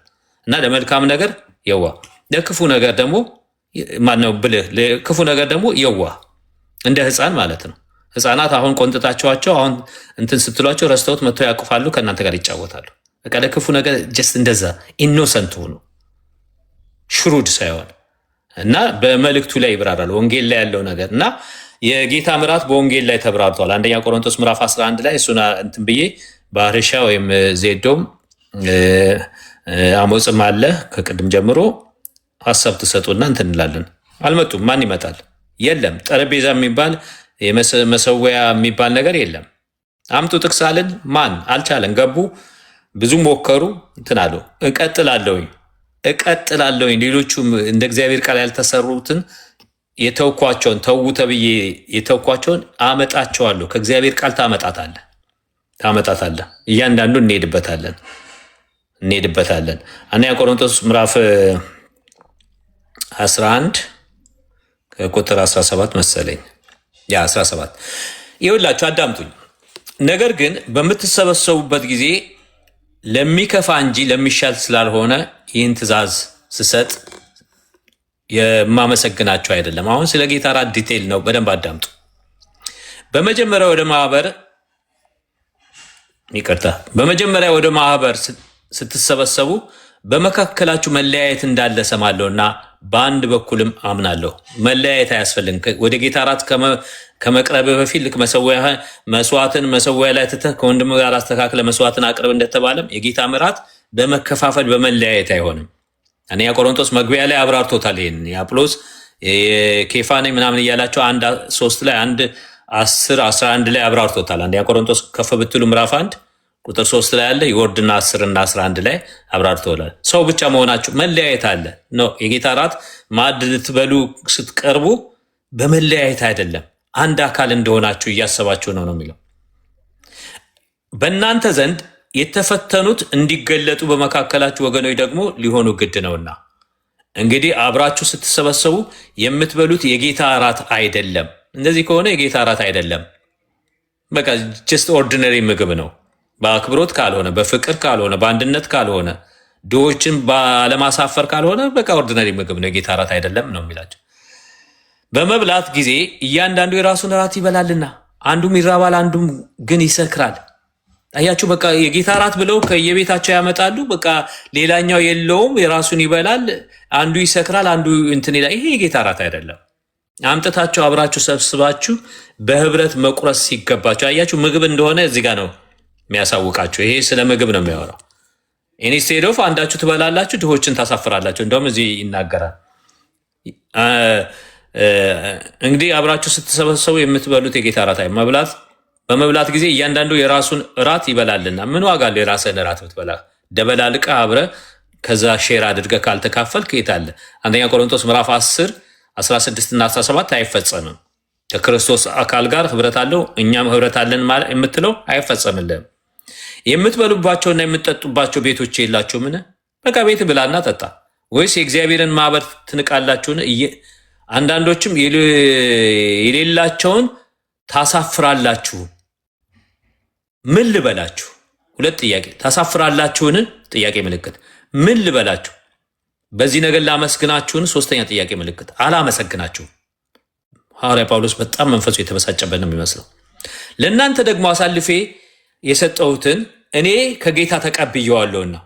አያችሁ፣ ሐዋርያ ጳውሎስ ከጌታ የተቀበልኩት መልእክት ነው፣ ዳውንሎድ የሆንኩትን ነው አሳልፌ የሰጠኋቸው። ምን እንደሚል ጌታ ኢየሱስ አልፎ በተሰጠበት ጊዜ በዚያች ሌሊት እንጀራን አንስቶ አመሰገነ፣ ቆርሶም እንካችሁ ብሉ፣ ይህ ስለ እናንተ የሚሆን ስጋዬ ነው፣ ይህ ለመታሰቢያ ያድርጉት አለ። ሉቃስ 22 ላይ መታሰቢያ የሚለው ከዛ ነው የሚመዘዘው። ሌሎቹ ወንጌላውያን አልዘገቡትም። እንደዚሁም ከራት በኋላ ጽዋውን ደግሞ አንስቶ ይህ ጽዋ በደሜ የሚሆን አዲስ ኪዳን ነው፣ በጠጣችሁት ጊዜ ሁሉ ይህን ለመታሰቢያ ያድርጉት። እንደገና ደግሞ ለመታሰቢያ ትላላችሁ፣ ለመታሰቢያ ብሎ የለ እንዲ ሉቃስ 22 ላይ ይኸው በአንደኛ ቆሮንቶስ ምዕራፍ 11 24 ላይ እና 25 ላይ እየደጋገመ ለመታሰቢያ ያድርጉ፣ ለመታሰቢያ ይሌለ የእግዚአብሔር ቃል የሚለውን ለመታሰቢያ ያለውን ለመታሰቢያ በማለታችን ትከሱናላችሁ። የእግዚአብሔርን ቃል እንደወረደ ነው የምንናገረው፣ እንደወረደ ነው የምንቀበለው፣ እንደወረደ ነው የምንኖርበት። የሌለ ነገር አንሰራም። ለዚህ ነው በቃ ችንክር በእግዚአብሔር ቃል ላይ የሌለ አላመጣም፣ ብታመጣም አልቀበልህም፣ ያለውን ደግሞ እኖራለሁ። የእግዚአብሔር ጸጋ እንዲረዳኝ እየለመንኩ የተጻፈውን እኖርበታለሁ። በቃ ይህን እንጀራ በበላችሁ ጊዜ ሁሉ ይህን ጽዋ በጠጣችሁ ጊዜ ሁሉ ጌታ እስኪመጣ ድረስ ሞቱን ትናገራላችሁና። ስለዚህ ሳይገባው አሁን ይሄ 27 እና 29 ሳይገባ ተመሳሳይ ነው። ጠበቅና ላላ የሚደረግ ነው። የትኛው እንደሆነ ለመለየት አይ ቲንክ 27 who is not worthy ይመስለኛል። እስኪ እንግሊዝኛው 27 ምንድን ነው የሚለው? Therefore whoever eats the bread or drinks the cup of the Lord in unworthy 27 ያልተገባው ማለት ነው። 27 ያልተገባው ማለት ኃጢአተኛ እንዳይበላው ማለት ነው። ኃጢአት ያነጻል የምትለውን እዚህ ያፈርስብሃል። አንደኛ ቆሮንቶስ 11 27 who is not unworthy ማለት ያልተገባው ማለት ኃጢአተኛ የሆነ አይብላው ማለት ነው። ስለዚህ ከኃጢአትህ አያነጻህም። ይሄን በበላ ጊዜ ነስተህ ከወንድሞች ጋር ነገርህን ተስተካክለ። እኛ ወንጌላውያን እንደምናደርገው አስቀድሞ ይነገረናል። በወር አንድ ጊዜ ነው የምንወስደው። ጾም ጸልየን ከሰዎች ጋር አስተካክለን። አገልጋዮች እኮ አይወስዱም፣ እኛ ጋር ፓስተሮችም አይወስዱም። ሆነ ወይ እዛ ቀን የሆነ ሰው ከለከፋቸው የሆነ ነገር ግሪቭ ካደረጉ አንወስድም። እኛ ዛት ማች ነው የጌታን እራት የምናከብረው። ወጌ ከታች አለች፣ አገልጋይ ናት። በጌታ ቤት ብዙ ዘመን ያገለገለች ማከብራት አገልጋይ ናት። ትነግራቸዋለች። አይወሰድም። እንደዛ አንዳፈርም። በጣም ነው የምናከብረው የጌታ እራት፣ እንዲሁ በቀላል የምናየው አይደለም። ስለዚህ ቁጥር 28 ላይ ሰው ግን ራሱን ይፈትን። መፈተን ማለት ምን ማለት ነው? ለኮንፌሽን እኮ ነው፣ ለንስሐ ነው። እና ራሱን ይፈትን። ሰው ግን ራሱን ይፈትን፣ እንዲሁም ከእንጀራው ይብላ ከጽዋውም ይጠጣ ሳይገባው። ሌላኛው ደግሞ ሳይገባው አንደር ማይንድ ነገር ነው። ሳይገባው የሚበላና የሚጠጣ የጌታን ስጋ ስለማይለይ ራሱ ለፍርድ ይበላልና ይጠጣልና። ስለዚህ በእናንተ ዘንድ የደከሙና የታመሙ ብዙዎች አሉ፣ አያሌዎቹም አንቀላፍተዋል። ከላይ የተዘረዘሩ አሉ። አንደኛ በመካከል በመከፋፈል ድሆችን በማሳፈር ሳይገባቸው ኃጢአተኛ ሆነው በመብላት የታመሙ ምን ያህል ቀላል እንዳልሆነ የጌታ እራት አያችሁት? እስቲል እስከ ዛሬ ድረስ እስከ ዓለም ፍጻሜ እስከ ቤተ ክርስቲያን ዘመን ድረስ የጌታ እራት የከበረ ነው። የታመሙ አሉ፣ የደከሙ አሉ፣ የሞቱ አሉ ይላል። ጌታን እራት እንደዛ አክብረ ነው የምትወስደው። ዝም ብለህ እንትን ብለህ አትወስደውም። ግን ፊስት ነበረ፣ በደንብ ነበር የሚባለው፣ ይጠጣ ነበር በደንብ እየተሳቀ ላፍተር ጊዜ። ይሁዳ በፍቅር ማዕዳቸው የፍቅር ማዕድ ተብሎም ይጠራ ነበር፣ ዘ ሎርድ ሰፐር። ስለዚህ በእናንተ ዘንድ የደከሙና የታመሙ ብዙዎች አሉ፣ አያሌዎችም አንቀላፍተው ሞተዋል። ራሳችን ብንመረምር ግን ባልተፈረደብን ነበር። ስለዚህ ነገር ግን በተፈረደብን ጊዜ ከዓለም ጋር እንዳንኮነን በጌታ እንገሰጻለን። ይሄ የሚሆነው የታመሙትም የሞቱትም የደከሙትም ተግሳጽ ነው። ከእናንተ ዮሐንስ 15 እንትን ብላችሁ ቅርንጫፍ ይቆረጣልን አትቆረጥንም እንደሚመቆረጥ አይደለም፣ ግሳጼ ነው። ያዕቆብ ላይ ግሳጼ ነው የምናየው። ኃጢአት ሰርቶ እንደሆነ ይፈወስለታል፣ ሽማግሌዎችን ግሳጼ ነው። ጌታ ይገስጻል፣ ሊወስድ ይችላል ቶሎ። እንደዛ ካስቸገርክ ምን ካለ እና ወደ ዘላለም እሳት አይደለም የሚጥድ ተግሳጽ ነው ይለዋል። ይሄው እንገሰጻለን ነው የሚለው። ነፍሱ በጌታ ቀን ትድን ዘንድ ለሰይጣን ሰጠሁት ሲል ምን ማለቱ ነው? በቃ አሁን እዚህ ተጎሳቅሎ ይዳን ብዬ ሰጥቼዋለሁ። ምንድን ነው ለሰይጣን ሰጠሁት ስጋው የሚለው? ከቅዱሳን አንድነት ከዚህ ከሴኩሪቲ ቦታ ከዚህ የጌታ መንፈስ ያንን ባለበት ይሄንን የእግዚአብሔርን ሀለወት ከሚለማመድበት ቦታ እዛ አይሶሌትድ አደርገዋለሁ፣ አናቴማ አድርጌ ለየዋለሁ ማለት ነው እንጂ እንደናንተ እዛ እንትና አሪዮስ እንደዚህ ብሎ ሆዱ ፈንድቶ ምናምን የሌለ ነገር አስረው ምናምን አሳይታችሁን ታስፈራሩ ነበር። ከገዘትኩ አሪዮስን የቤተ ክርስቲያን ታሪክ ሳጠና ለካ እንደ ልቡ ሆኖ የኖረና አልጋ ላይ ተኝቶ የሞተ ሰው እኮ ነው። ታውቃላችሁ? አሪዮስ ቤተ ክርስቲያንን ያስጨነቀ እንትና ቅዱስ አትናቴዎስን መልሶ እኮ ሮም ፖፖችን ላቢ አድርጎ በዛን ጊዜ የነበረውን ንጉስ ላቢ አድርጎ እንደገና እኮ ቅዱስ አትናቴዎስ እኮ እንዲሰደዱ ያደረገ ሰው እኮ ሆዱ ፈንድቶ ምናምን ሲሉን ነው በልጅነታችን እንትን ብሎ ተገዝቶ ኧረ መገዘት ወዮል እያሉ እያስፈራሩን ኧረ ቤተክርስቲያን እንዳትገዝተኝ እያልን ስንንቀጠቀጥ ኖረን። እውነቴን ነው የምላችሁ 2000 ላይ ይሄ የፓንዳሚኩ ጊዜ ነው ኦንላይን እንትን ወስድ ነበረ እና የዛን ጊዜ ነው ቸርች ሂስትሪ እንትን ስለ አሪዮስ እንትን ከአሌክዛንድሪያ ነው መጀመሪያ ላይ አይሶሌትድ ያደረጉት እንትን ቂሳሪያ ሄደ ይላል። አፍተር 5 years ነው ኒቄያ ጉባኤ የተጠራው ይላል እዛ ታሪኩ። ገዛ እንደዛም የተጠራበት ምክንያት ታሪኩ የአርዮስን ታሪክ ሲነግራቸው ቂሳሪያ ሄዶ በጣም ብዙ ተከታዮችን አፈራ እና ቸርችን የሚገዳደር ሰው ሆነ ነው የሚለው። የዚህን ጊዜ ቸርች ስላሰጋጋት ነው ኒቂያ የተጠራው። ከዛ በኋላ ከተገዘተን በኋላ እንደነገርኳችሁ ቆይቶ መልሶ ፍሊፕ አድርጎ ቅዱስ አትናቴዎስ እንዲሰደዱ ያደረገ ሰው ነው። ምን እያልኳችሁ ነው? የጌታ ዓላማ ከቤተ ክርስቲያን ሲገዘት እንድጠፋ ሳይሆን ኮምፈርት ዞንህን ለቀህ ለሰይጣን ሰጥቶት የሚለው ኮምፈርት ዞንህን አተ ብትታመምም ጌታ ቢቀጣህም በቃ እዚህ ያለውን ነገር ዲሲፕሊን ያደርጋል እንጂ ከህይወት ሊለያ አይደለም። አይቆረጥምን ምናምን የምትሉት የሚሰራ አይደለም። መነን ሳታውቂ ነው የከፈትሽው። ቀጥይ መናገር ከፈለግሽ። ሶሪ ቅርታ፣ ችግር የለም። እና እንደዛ ነው። ያንን በዚህ እግረ መንገዴን ያው ሽማግሌ አይደለው እድሜም እናንተ እንደምትሉት እየገፋ ነው። በዚሁ እስኪ ልተርጉመው ብዬ ነው። ወረደ እንዴ እንትና ባህሪሻ ወረደ። ዜዶ ከተመቸ ቀጥሉ። ታይትም እንደዚህ ያላችሁን ሪፍሌክሽን ሰጣችሁ ወደ ፍጻሜ እንደርሳለን። ኤርሚም ሄደ። ግልጽ ነው። ያካህኑ ግልጽ ነው። እንግዲህ የሚያወራ ኤርሚ አማርኛ አይደለም ወይ የምናገረው ይላል በመሀል። ደስ የሚለኝ እንደሱ ልክ ብል ደስ ክሊር ነው የተናገርከው። እንግዲህ ያው ይሄ ነው። አዎ ይህ መጽሐፍ ቅዱሳዊ የሆኑ የስህተት ትምህርቶች ማለት መጽሐፍ ቅዱስ የማያውቃቸው ትምህርቶች እንግዲህ መነሻችን ሐዋርያቶች እና በነቢያት መሰረት ላይ ከታነጽን የሐዋርያቱ ትምህርት ከሆነ ጌታ ኢየሱስ ክርስቶስ ምን አለ? መጨረሻው ራት ላይ እኮ እንጀራን አንስቶ አይደለ ቆርሶ ባርኮ ሰጣቸው። ይህ እንካችሁ ይሄ ስለናንተ የሚፈሰው ደሜ ነው አለ። እንጀራውንም አንስቶ ቆርሶ ባርኮ ሰጣቸው። ይህ ስለናንተ የሚሆን የአዲስ ኪዳን ስጋዬ ነው አለ። ስለናንተ የሚሰዋ ስለናንተ የሚሆን የሚሰዋ የሚፈስ ደም አለ፣ የሚቆረስ ስጋ አለ ነው። ጌታ ኢየሱስ ክርስቶስ እንግዲህ ዓርብ ሊሰቀል ነው። ሐሙስ ዕለት ማታ እንግዲህ ፋሲካውን ራት እየበሉ ያን ኪዳኑን የለወጠው ማለት ነው። አዲሱን ኪዳን የገባው። ስለዚህ አዲሱ ኪዳን ብሏል። የተገባው ኪዳን በደሙ ነው። የተመረቀው ኪዳን በደሙ ነው። ያ የፈሰሰው ደም፣ ያ የተቆረሰው ደም ስጋ ግን ዘላለማዊ ነው። አሁን አዲስ ኪዳን ባይዘው የመንፈስ አገልግሎት ነው።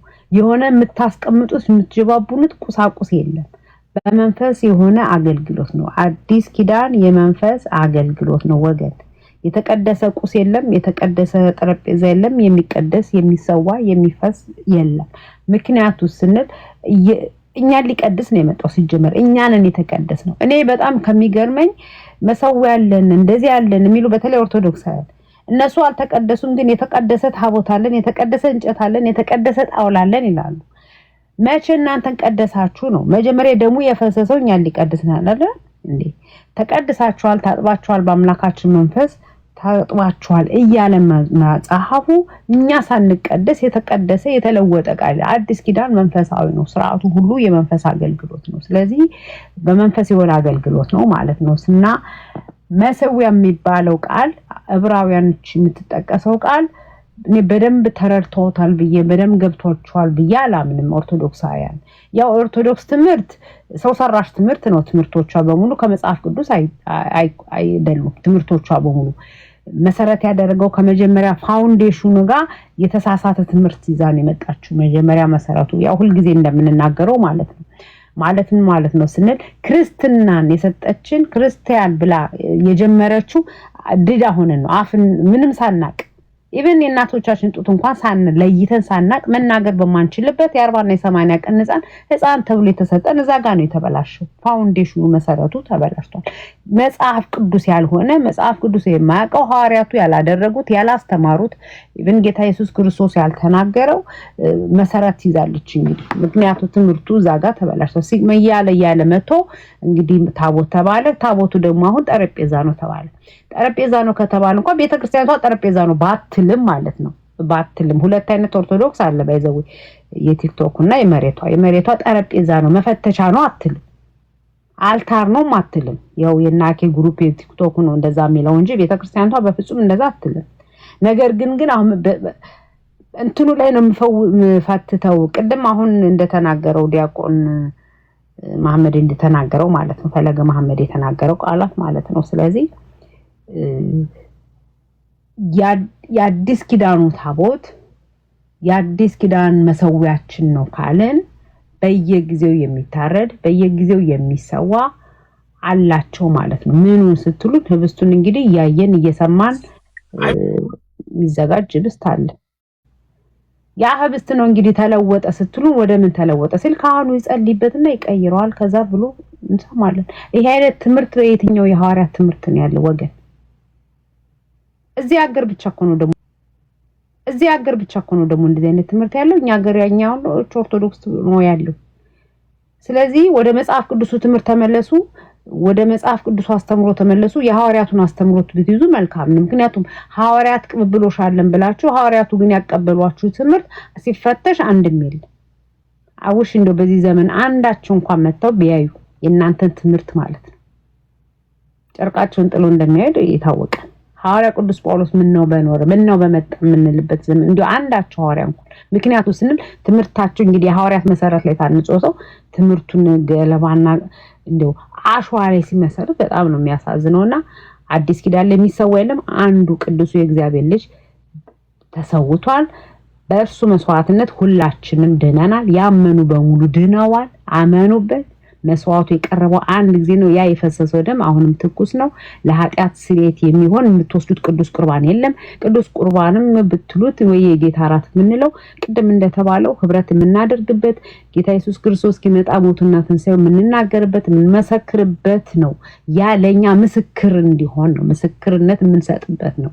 ስለዚህ እናንተ እንግዲህ በልታችሁ በትልቅ ጋቢ ተጀባቡናችሁ አፋችሁን ተቀምጣችሁ ነው የምትሉት። ሰው ቆርቦ መጥቶ የጌታ ሞትና ትንሣኤ እንኳን አይናገርም።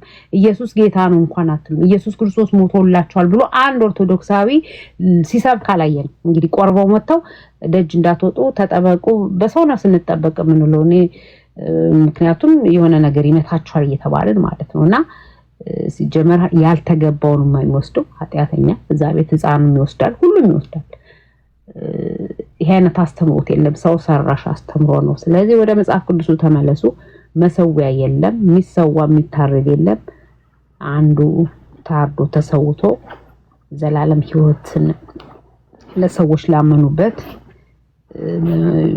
ያገኙበታል በዚህ መስዋዕቱ ማለት ነውና ወደ መጽሐፍ ቅዱሱ ተመለሱ። ገብታችሁ ብትሞግቱ ጥሩ ነበረ። የተቀደሰም የሚቀደስም መሰዊያም የለም። አዲስ ኪዳን መንፈሳዊ ነው። የተለየ ጠረጴዛም የለም ለማለት ነው። ተባረኩ። ጸጋና ሰላም ይብዛላችሁ። ወይኔ ካህኑ ነው በጌታ ስም። እዚህ ገጽ 2 ጋር ዳግም አሁን ስለመጣ ይሄ አራቱ ፔጅ ያወጣችው መካነ ኢየሱስ ገጽ 2 ላይ አንቀጽ 4 መዘምራንና አገልጋዮች የሌላ ወንጌላውያን ከመካነ ኢየሱስ ውጪ ገጽ 3 ላይ ነው ታገኙታላችሁ። ኮንፈረንስም የምናዘጋጀው ኮንፈረንስም ላይ ከቤተ ክርስቲያናችን አገልጋዮች ውጪ አያገለግሉም ብሎ እዚህ ጋር ከላይ እንደዛ ከደረደረ በኋላ ምስባክና መሰዊያ የመጋራት ቃል ኪዳን ወይም ተግባቦት ስለሌለንና እያለ ይቀጥላል። ገጽ 2 አንቀጽ 4 ላይ ማለት ነው። ከዛ የምን መሰዊያ ነው የምታወሩት ብዬ ነው የመጣሁት። ከየት ያመጣችሁት? የምን ቃል ኪዳን ነው? ቃል ኪዳን ጌታ ኢየሱስ ክርስቶስ ከአብ ጋር አይደል እንደ የገባልን ለአጠቃላይ ለሰው ልጆች። የሌላ ቃል ኪዳን ምንድን ነው ያለው? ቃል ኪዳን ተግባቦት፣ የምን መግባባት ነው የምንግባባው? እና ይሄ ነበር ሙግቴ። እና መሰዊያ ካላችሁ እንሰዋለን ካላችሁ የጌታ እራት ዘሎርድ ሰፐር አማናዊ ነው ምንድንበት ነው ከኃጢአት የሚያነጻን ነው የምትሉ ከሆነ ዳግዬ ሰላም ብያለሁ። እንዴት ናችሁ? አንድ 3-4 ደቂቃ ስላለኝ ብዬ ነው። እንዴት ናችሁ? ሁላችሁንም ሰላም ብያለሁ። ችግር የለም። ማን ያለው? አሞጽዬ፣ መነኔ፣ ዜድዬ፣ ሊያዬ ታች ያላችሁ የተወደዳችሁ እንዴት ናችሁ? ዜድ የጠፋ ሰው መነን፣ ሊያ ምንድን ነው? አሞጽ ጠፍታችኋል። ደህና ነን አለን አልጠፋንም። አለን ዳጊ ደህና ነህ? ሁሉ ሰላም እግዚአብሔር ይመስገን። በጣም ደህና ነኝ። ሶሪ ትንሽ ደቂቃ ስላለኝ ነው ሳልገባ በፊት ላወራችሁ ብዬ ነው። ይመቻል እንዴ ማንበብ? ወይ ዜድዬ ወይ እኔ እችላለሁ። ቤት እንትንን ቅድም እያነካው ነበር። አንተ 10:21 ነው 11 ላይ ያለውና ያነበብከው እሱንም እንሄድበታለን። አንደኛ ቆሮንቶስ 10:21 በጣም በበለን 10:21 ብቻ 10:21 ነው 10:21 የጌታን ጽዋና የአጋንንትን ጽዋ ልትጠጡ አትችሉም፣ ከጌታ ማዕድና ከአጋንንት ማዕድ ልትካፈሉ አትችሉም። ጌታ ማዕድና ከአጋንንት ማዕድ እንት ማዕድ ነው እዚህ ጋር ያለው 2 ማዕድ ነው። ኦኬ ማዕዱን ወደ እንግሊዝኛ ስንመልሰው የጌታ ጠረጴዛ ብለው ወደ ጠረጴዛ ብለው ቀይረውታል አይደል? ለዛ ነው ትርጉሙ። እንግሊዝኛው ሎርድስ ቴብል ይላል አይደል? ቴብልስ ኦፍ ዴመንስ ይላል።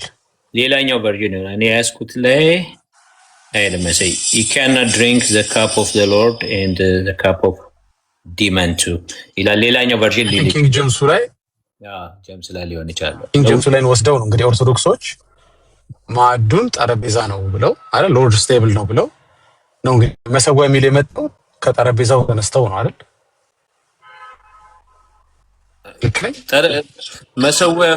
መሰዊያ የመጣው ዕብራውያን 13:10 ነው የሚጠቅሱት። እሱ ደግሞ ስለ ኦልድ ቴስትመንት ነው የሚያወራው። 10:21 ወደ በሌላ በኪንግ ጄምስ ቆይ እስኪ በምን ቨርሽን መሰለ እነሱ የሚያዩት ሎርድስ ቴብል ይሉታል አይደል? ጠረጴዛ እንደሚሉት አታውቅም? እነ ክፍል ዘ ሎርድስ ቴብል ይላሉ። ወይም ጠረጴዛ ሲሉ ሰምተህ አታውቅም? ዝም ብሎ ፍሮም ኖ ዌይ ነው ዘ ሎርድስ ቴብል የሚሉት እንጂ ምናልባት አይደለም። ቆይ ላሳይ። ምናልባት 22 ሳነቦ ልቆምና ላሳይ።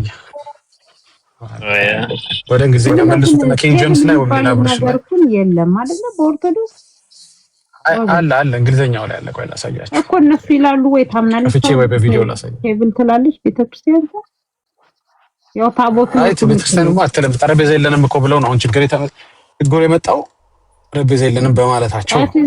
እሺ አይ ቲንክ በምን ቨርሽን መሰለህ? በእኔ ላይ ስታንዳርድ እንግሊሽ ቨርሽን አለ። እስቲ ኪንግ ጄምስም የሚለው ከሆነ ነው። ኪንግ ጄምስም እንደዛ ነው የሚለው። ምን ይላል መሰለህ? ye cannot partakers of the Lord's table and of the tables of devils demons ይለዋል። ኦኬ ስለዚህ የጌታ ጠረጴዛ የሚለውን የወሰዱት ከዚህ ነው። እየሰማኝ ነው ጌርሳምዬ? እየሰማሁ ነው። ስለዚህ ወደ እንግሊዝኛ ሲመልሱት የጌታ ጠረጴዛ የሚለው ወሰዱ። ጥሩ። የጌታን ጠረጴዛ ማዕድ የሚለውን ወደ ጌታ ጠረጴዛ በመቀየር ጠረጴዛ ወደሚል ትርጉም ደረሱ። ኦኬ ጠረጴዛ ላይ አላቆሙም። ጠረጴዛው ታቦት ነው ደግሞ የሚል ድምዳሜ ሰጡ። ስለዚህ ማዕድ፣ ጠረጴዛ ታቦት ነው ብለውናል። ማዕድ ነው የሚለው ቀጥታ አማርኛው፣ ወደ እንግሊዝኛ ሲቀይሩት ጠረጴዛው ደግሞ ታቦት ነው። በጣም ጥሩ። ግን እኮ እዛው አንደኛ ቆሮንቶስ ምዕራፍ 10:21 ላይ እኮ ጠረጴዛ የሚለው ወይም ማዕድ የሚለው እኮ የጌታን ብቻ አይደለም የአጋንንትም የሚል አለ። 2 ጠረጴዛ ነው ያለው ማለት ነው። 2 ማዕድ ካለ ማዕዱ ታቦት የሚሆን ከሆነ ደግሞ አጋንንትም ታቦት አለው ማለት ነው። አሁን ጣጣ ሊመጣ ነው። ማዕዱ ጠረጴዛው ማዕድ የሚሆን ከሆነ ማዕድ ያለው ጌታ ብቻ አይደለም። እዛ ክፍል ላይ የሚናገረው የጌታ ብቻ አይደለም፣ ዲመንስም ይለዋል። ወይም አሁን እንዲያውም በዚህ ኪንግ ጄምስ ላይ ዴቪልስ ነው የሚለው አይደል? ዴቪልስም ጠረጴዛ አላቸው። ዴቪልስም ምን አላቸው ማለት ነው? ታቦት አላቸው ማለት ነው። በማን ቨርሽን በማን አተረጓጎም? በኦርቶዶክሶች። ይሄ እንዴት ታስረዱናላችሁ ኦርቶዶክሶች? አይ ጠረጴዛውን ታቦት ነው ወደሚል መፈተሻ ነው ወደሚል ከወሰድከው ጠረጴዛ የሚለው እዛው ክፍል ላይ ጌታ ማዕድም ያለበትም የአጋንንት ማዕድም ያለውም እዛው 10:21 ላይ እኮ ነው። ሌላ ቦታ ያለውን አይደለም አገናኝቼ እያወራሁ ያለሁት። ስለዚህ ሰይጣንም ወይም አጋንንትም ታቦት አለው ማለት ነው። እችን እንዴት ነው የሚመልሱልን? ተረድተኛል ጌርሳምዬ? ያው እነሱም ተሰብስበው አጋንንቶችም ማዕድ ተሰጥቶናል ብለው ይቆርሳሉ ነው የምትለኝ? እንደዛ ከሆነ ገብቷል። የእነሱም ስብሰባ አለ፣ ቀን አለ፣ የሚካፈሉበት ቀን ባቻነት ነው አይደል? አዎ ምን መሰለህ ማዕድን ጠረጴዛ ስትለኝ ገባህ? ኦኬ ብዬ ከምቀበል ከሆነ የአጋንንትም ማዕድ እኮ ይላል እዛው ላይ። የአጋንንትም ማዕድ ጠረጴዛ ነው ማለት ነው ይላል እኮ። ደግሞ ወደ እንግሊዝኛ ሲመልሱት እኮ ይላል እኮ። እነሱ ስላሉ አይደለም ኦርቶዶክሶች ስላሉ ሳይሆን እውነትም ወደ እንግሊዝኛ ስትመልሰው ዴቪልስ ቴብል ይለዋል፣ ወይም ቴብልስ ኦፍ ዴቪልስ ይለዋል። ኦኬ ጥሩ። ማዕድ ጠረጴዛ ከሆነ አጋንንትም ጠረጴዛ አለው ማለት ነው። በጣም ጥሩ። ጠረጴዛ ላይ ያቆሙ ኦርቶዶክሶች ጠረጴዛውን ታቦት ነው አሉ። ኦኬ ጠረጴዛው ታቦት የሚሆን ከሆነ 10:21ን ጠቅሳችሁ 10:21 ላይ እኮ ታዲያ አጋንንትም ጠረጴዛ አለው እኮ እሱም ታቦት ነው ወይ? ይሄን መልሱና። አይደለም የምትሉ ከሆነ ወደ ኋላ መመለስ ሊኖርብን ነው ማለት እንደገና ተጠምጥሞ ማዕድ ላይ ልንመለስ ነው ማለት ነው። እያወራ ያለው ስለ ማዕድ እንጂ ስለ ታቦት አይደለም ማለት ነው። ስለ መሰዊያ አይደለም ማለት ነው። በመጀመሪያ ነገር ምንድን ነው የሚሰዋው? አልተሰዋም እንደ ኢየሱስ እንደገና መስዋዕት ያስፈልገዋል ማለት ነው። ዛሬም በኦርቶዶክስ ዛሬም ላይ ኢየሱስ የሚሰዋበት ቤተክርስቲያን አለች ማለት ነው። ወይም የሚሰዋበት አውድ የሚሰዋበት ምክንያት የሚሰዋበት ጉዳይ አለ ማለት ነው እንዴ? ይሄንን ብትመልሱልን በጣም ደስ ይለኛል። እሺ 11 ላይ ቀደም አንተ ያነበብከው ደግሞ አኖርዚና እንትን የሚለውን ደግሞ አንዴ ክፈትልኝ። ይቅርታ 11 እዛው አንድ ምዕራፍ 11 29 ይመስለኛል። ቆይ እስኪ ሊው አይ ቲንክ 29 እሱንም ወደ እንግሊዘኛ እንመልሰውና እንየው። 27 ነው ሳይገባና 27 እና 29 ላይ ነው እንግዲህ ምን ይላል? አንድ ምዕራፍ ስትሄዱ ደግሞ ስለዚህ ሳይገባው ይህንን እንጀራ የበላ ወይም የጌታን ጽዋ የጠጣ ሁሉ የጌታን ስጋና ደም ዕዳ አለበት። ኦኬ ይሄ ሳይገባው ነው ሳይገባው? 27ን እንመልሰው ወደ እንግሊዘኛ። አንወርዚ ነው የሚለው አይገባው ነው የሚለው አለመገባት ነው አይደል? 27 ኦኬ እና አውራ እንግዲህ እሺ ካሪ ያልተገባው ልጅ ለምን ታዲያ ያቆርባሉ? ያልተገባው አንወርዚ የሆነ ሕፃን ልጅ ነው ኦርቶዶክስ የምታቆርበው በ40 ቀኑ። አለመገባት ምን ማለት ነው? ጉድ ፖይንት ነው። አዎ ንስሐ ያልገባለች ማለት ንስሐ ያልገባለች ገብቷል። ምን እንደሚወስድ ራሱ እውቀትም የሌለው ነው በእርግጥ 29 ላይ ደግሞ የሚናገረው ጭራሽ። ስለዚህ እንዴት ነው የምታስታርቁት ይሄንን ነገር? ሰው በእውቀት አይደል መውሰድ ያለበት የጌታን በፍርሃት በንስሐን መውሰድ ያለበት አይደል? እነዚህ ሁለቱ ነገሮች እንዴት ታስታርቋቸዋላችሁ? ኦኬ 29 ደግሞ እንደዚህ ይላል for anyone who eats and drinks without recognizing ማለት ሳያውቅ ማለት ነው። የመጀመሪያው ሳይገባውና ሳይገባው ነው አይደል? የመጀመሪያው ሳይገባው ነው። ሳይገባው ማለት በንስሐ ውስጥ ሳይሆን በጥንቃቄ ሲወስድ ማለት ነው። የእናንተ ሕፃን እንደዛ ነው የሚወስደው። ንስሐም አልገባም ምን እየወሰድም እንዳለም አያውቅም። 27ንም 29ንም አያሟላ።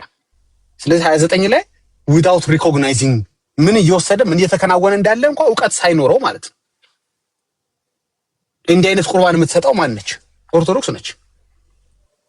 it's that simple ቃል በቃል ማለት ነው። የተገባውን የሚወስደው ካላችሁ በመጀመሪያ ነገር ኃጢአትን ለማስተሰረይ ኃጢአቱ ተሰረየለትን ለምን ይወስዳል? በንስሐ ኃጢአት የተሰረየለት ሰው እንደገና በቁርባን ለምን ኃጢአት ሊሰረይለት ከቁርባን ኃጢአት መሰረይን ለምን ይጠብቃል? ኦልሬዲ እኮ በንስሐ ውስጥ ሆኖ ነው የሚወስደው አይደል እንዴ? አለቀ። ንስሐ የኃጢአትን ስርየት ያመጣል። እንደገና ለኃጢአት ስርየት ለምንድን ነው ቁርባን የሚወስደው? ኢትስ ኦፍ ፈኒ ኦርቶዶክሶች ይኸውላችሁ ክርክሩ እንዳለ ሆኖ እነዚህም ሳይንስ የማይሰጡ ነገሮችን ሄዳችሁ ጠይቁ። ጠረጴዛ የሚለው ሁለት ጠረጴዛ አለ እዛ ቦታ ላይ።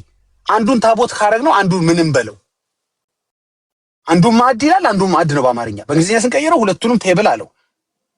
ቴብሉን አሁን ወደ ታቦት ስትወስደው አንዱን ቴብል ብቻ መውሰድ አትችልማ። ቀደም አንዱን ማዕድ ብቻ ጠረጴዛ አላለውማ ትርጉሙ። እዚህ ጋር ደግሞ ስንመጣ ደግሞ ቁርባን ነው ብለህ ካሰብክ መሰዊያ ነው ብለህ ካሰብክ ደግሞ ስለዛ ነው የሚያወራው ካልክ ታዲያ አንተ ሕፃን እኮ ያልገባውም ያልተገባውም ሕፃን እኮ የምትሰጠው እኮ ምን እየተከናወነ እንዳለ አያውቅም። ንስሐም አልገባም ያለ እውቀትም ነው የሚወስደው። እንደኛ እንደ ትልቆቹ በታላቅ አክብሮትና በመንቀጥቀጥ በፍርሃት አይደለም የሚወስደው፣ በአክብሮት አይደለም የሚወስደው። እነዚህ ነገሮች ቢመለሱልን በጣም ደስ ይላል። ኦርቶዶክሳውያኖች ካሉ እንደዚህ ብሬክ ዳውን አርገን ብናወራው ደስ። ብዙ ጊዜ ሌላም ቤት አውርቼዋለሁኝ። በጣም ቀላል። ስለዚህ አጋንንት ታቦት አለው የምትሉን ከሆነ ኑና ንገሩን። ለአንዱ ብቻ ትርጉም ሸለማችሁ ለአንዱ መከልከል አትችሉም። እዛው መስመር ላይ ነው የተጻፈው እኮ። ሌላ አንቀጽ ላይ ቢሆን አውዱ ሌላ ነው ትለኝ ነበረ። ሌላ ክፍል ላይ ቢሆን ኖሮ ኖ እሱ ሐሳብ ተጠናቆ ሌላ ሐሳብ ተጀምሮ ነው ትለኝ ነበር። እሱኛው ቁጥር ላይ ሌላ ሐሳብ ነው የጀመረው የአጋንንት ጠረጴዛ ሲል ትሉኝ ነበረ። ይሄ ግን እዛው አንድ ሴንቴንስ ላይ ነው ያለው ሁሉም ነገር። የአጋንንትም ጠረጴዛ የጌታም ጠረጴዛ የሚለው ወይም የአጋንንትም ማዕድ የጌታም ማዕድ የሚለው እና ይሄ ነገር ለማለት የፈለኩት እንግዲህ ያልገባው ሰው ካለ ገብቶ ይጠይቀኝ፣ የገባው ሰው ካለ ደግሞ መጥቶ መልስ ቢሰጠኝ ደስ ይለኛል። ጨርሻለሁ። ቴንክ ዩ። ጌታ ይባርክ። ቆንጆ ነው። መጀመሪያ ላይ እኔ እንትን አልገባኝም ነበር፣ በኋላ ገባኝ።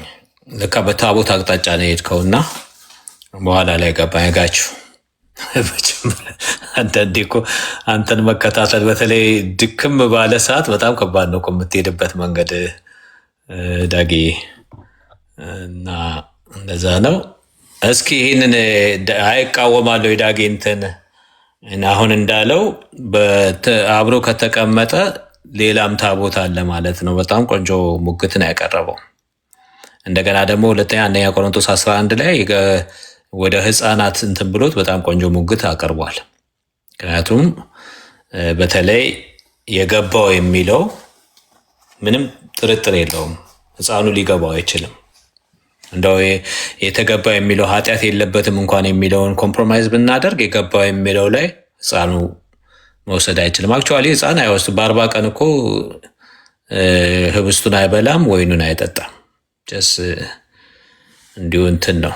እንደው እንደዛ እንኳን ቢሆን እሱን ከነካ ነውማ ነገር ይበላሽባቸዋል የበለጠ እኮ። እሱ ድራማውን ከነካ ነው እኮ። ባይ ዘ ዌይ እሱን ነገር በጣም አይናቸው መግለጥ አለብን ኦርቶዶክሳውያን። እየደጋገምን አያውቁም። ብዙ ወላጆች እንደወሰደ ነው የሚያስቡት፣ ልጃቸው እንደቆረበ ነው የሚያስቡት። ቆረበ ማለት አንድ ሰው በኦርቶዶክስ ህብስቱን በላ ደሙን ጠጣ ማለት ነው። ህፃን ልጅ በ40 ቀኑ ህብስት መብላት ይችላል? በየትኛው መጠን መብላት ይችላል? አያበሉትም። ድራማው ተከናወነ፣ በቃ አብልተናል፣ አጠጥተናል ብለው ለወላጆቹ መልሰው ልጁን ይሰጣሉ። ወላጅ ምን ብሎ መጠየቅ አለበት እንዴ? አልበላም እኮ ግን እኮ አልጠጣም እኮ መጀመሪያ በዚህ ቀንም ይበላል ብዬ ማምጣት የራሱ ምን ሆኜ ነው ብሎ ራሳቸውን መጠየቅ አለባቸው። እና እነዚህ ሜክ ሴንስ የማያደርጉት ነገር ለእኛ ብላቸው እኮ አይደለም፣ ኦርቶዶክሳዊ ጠይቃቸዋል። ነገ ኦርቶዶክሳዊ ለዳጊ ብለህ አይደለም። ዳጊ ከጥላቻ ነው የሚያወራው ብለን የምታስበው ጌርሳም ወይ ሌሎች ወንድሞች እህቶች፣ ኦርቶዶክሳዊ ነገ መጠየቁ አይቀርም። ልክ ባለፈው አባ ገብረ ኪዳን እንዳፋጠጣቸው እሺ ከ40 ቀን በፊት ቢሞት ሳይጠመቅ ሲላቸው እንግዲህ እሱ በእግዚአብሔር ፍትሃዊነት እንትን ይላል። ይሄ ምንድነው የሎጥ ሚስትን እንትን ያደረገ ጥያቄ ነው ያሉት ምናምን። እንደ አያችሉም መጠየቅ ይጀምራል። ኦርቶዶክሳዊ ሲጠይቅ ያኔ ምን ትሉታላችሁ? መናፍቅ እንዳትሉት አብሯችሁ የሚወጣ የሚገባው ኦርቶዶክሳዊ ነው። ምን ጀስት መልስ በአክብሮት ጠይቆ አይመልሱለት። አልበላውም አልጠጣውም ደሙን። እንዴት ነው የቆረበው? መቁረብ ማለት መንካት ነው እንዴ? ደሙን መብላት አይደለም እንዴ? መጠጣት አይደለም እንዴ? የጌታ ጠረጴዛ የሚለው በእንግሊዘኛው ከሄድን እሺ ጥሩ እኮ አለን። ግን ያጋነንትም ጠረጴዛ ነው እንግሊዘኛውም ሲተረጉመው ምን ታረገው እንግዲህ። እሺ ጠረጴዛን ደግሞ ለጠጥከውና ታቦት አልክ። ኦኬ ያንኑ ጠረጴዛ ታቦት ካልከው ያጋነንትም ጠረጴዛ ይላልና እሱስ ታቦት አለ ወይ? ወይስ እሱንም ታቦትን በለው ያጋነንት ታቦትና የጌታ ታቦት እንበል? ትራይ ቱ ሜክ ሴንስ። ይጠይቃል እኮ ትውልዱ። እዚህ ጋር ተሳድበህ ልትሄድ ትችላለህ። ልጅ ይጠይቃል። ምን ታረጋለህ? ያኔ ምን ታመጣለህ? ገባ? ዘፋኝነት የሚለውን ቃል ከገላትያ 5:21 ላይ ጎተተ ስታወጣው ከእንግሊዘኛው ላይ ጎተታ አላወጣው። ልጅ ነገ እንግሊዘኛ ባይብል ያነባል ወይ ግሪክኛ ይችላል ወይ ያገላብጣል። እንዴ እቺ ቃል ለምን ወጣች? እቺ ኦርጂስ የምትለው ቃል ለምን ጎተታችሁ ነቅላችሁ ወጣችኋት ይልሃል። የለም እንዳትለው አለ በሌላ ቋንቋ። በኢትዮጵያ ብቻ ነው የሌለው። እሱም የሌለው ከኢትዮጵያ ኦርቶዶክስ ሃይማኖት ቤተክርስቲያን መጽሐፍ ቅዱስ ላይ ብቻ ነው የሌለው። በዓለም ላይ ሁሉ ኖሮ ማለት ነው። ያኔ ምንድን በጴንጤ ነው የምታሳበበው? በማን ነው? ስለዚህ አሁን ትራይ ቱ ሜክ ሴንስ እኮ ነው። ጀስት ሜክ ሴንስ የሚያደርግ ነገር አውራ። በመጀመሪያ ለማቅረብ ይሄ ሁሉ ስርዓት ስንት ዘመን ስለተደረገ አንድ ነገር የማቀው ሰይጣን ይሻለኛል ድርቅና ላይ ነው ያቻላችሁት። ከማላቀው መልአክ ከማላቀው እውነት በሁሉ መስፈርት እኮ ነው የወደቀባችሁ። በሁሉ መስፈርት በኃጢአት ስርየት በለው፣ በመገባት በለው፣ በመግባት በለው፣ በአንደርስታንዲንግ በለው፣ በወርዚ በመሆን በለው፣ ይሄ ሁሉ አልፎ ደግሞ በቃ አላቅም ይወስዳታል። የራስ ጉዳይ ብለህ ደግሞ ልትከትበት ስትል አፉ ላይ አይበላልህም ልጁ። እሺ ቢያንስ ደሙን ጠጣ፣ አይጠጣም ልጁ። በቃ ቆርቧል። ይሄ ለዚህ ለቲክቶክ ሜዳ ልክ ነህ ለመበሻሸቅ ዝም ብሎ።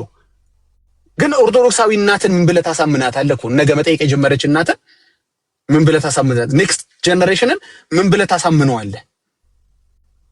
እሺ ቴንክ ዩ። ቀጥል እንጂ ዳጊ። አይ ካላቸው ጥያቄ ቡዳ እንትን ይበሉ። እንደዚህ የሚያፈራርስባቸው ሰው እንደማይወዱ አውቃለሁ። አሁን ይሄ በጣም አይፈልጉትም። እንዲህ አይነት ዲቤት ውስጥ መግባት አይፈልጉም። እንዲህ አይነት ውይይት ውስጥ ገብቼ ቆይ እኔ መልሳለኝ የሚል ኦርቶዶክሳዊ የለም። ተበላሻሻ ነገሩ። አይ ምን መሰለ ልጅም ቢሆን ባይገባውም ችግር የለው። አንዳንድ ቁርባኖች ሲወሰዱ ሳይገባው ነው። አንዳንዶቹ ደግሞ ሲገባ ነው ብሎ ኤዲት ሊያደርገው ነው። ቃሉን ምን ሊያደርገው ነው? የተበለሻሸ ነገር ሆነ። አይ ምን መሰለ አይበላም አይጠጣም ግን በቃ እኛ ካልን ምን አገባህ ሊለኝ ነው እንግዲህ ይበለ። እስቲ አጥናው ገብቷል። እስኪ ንገረን አጥናው 40 ቀን ልጅህ እንዴት እንደቆረበ አስረዳን። ካለ ልጅ ማለት ነው። እንኳን ደህና መጣ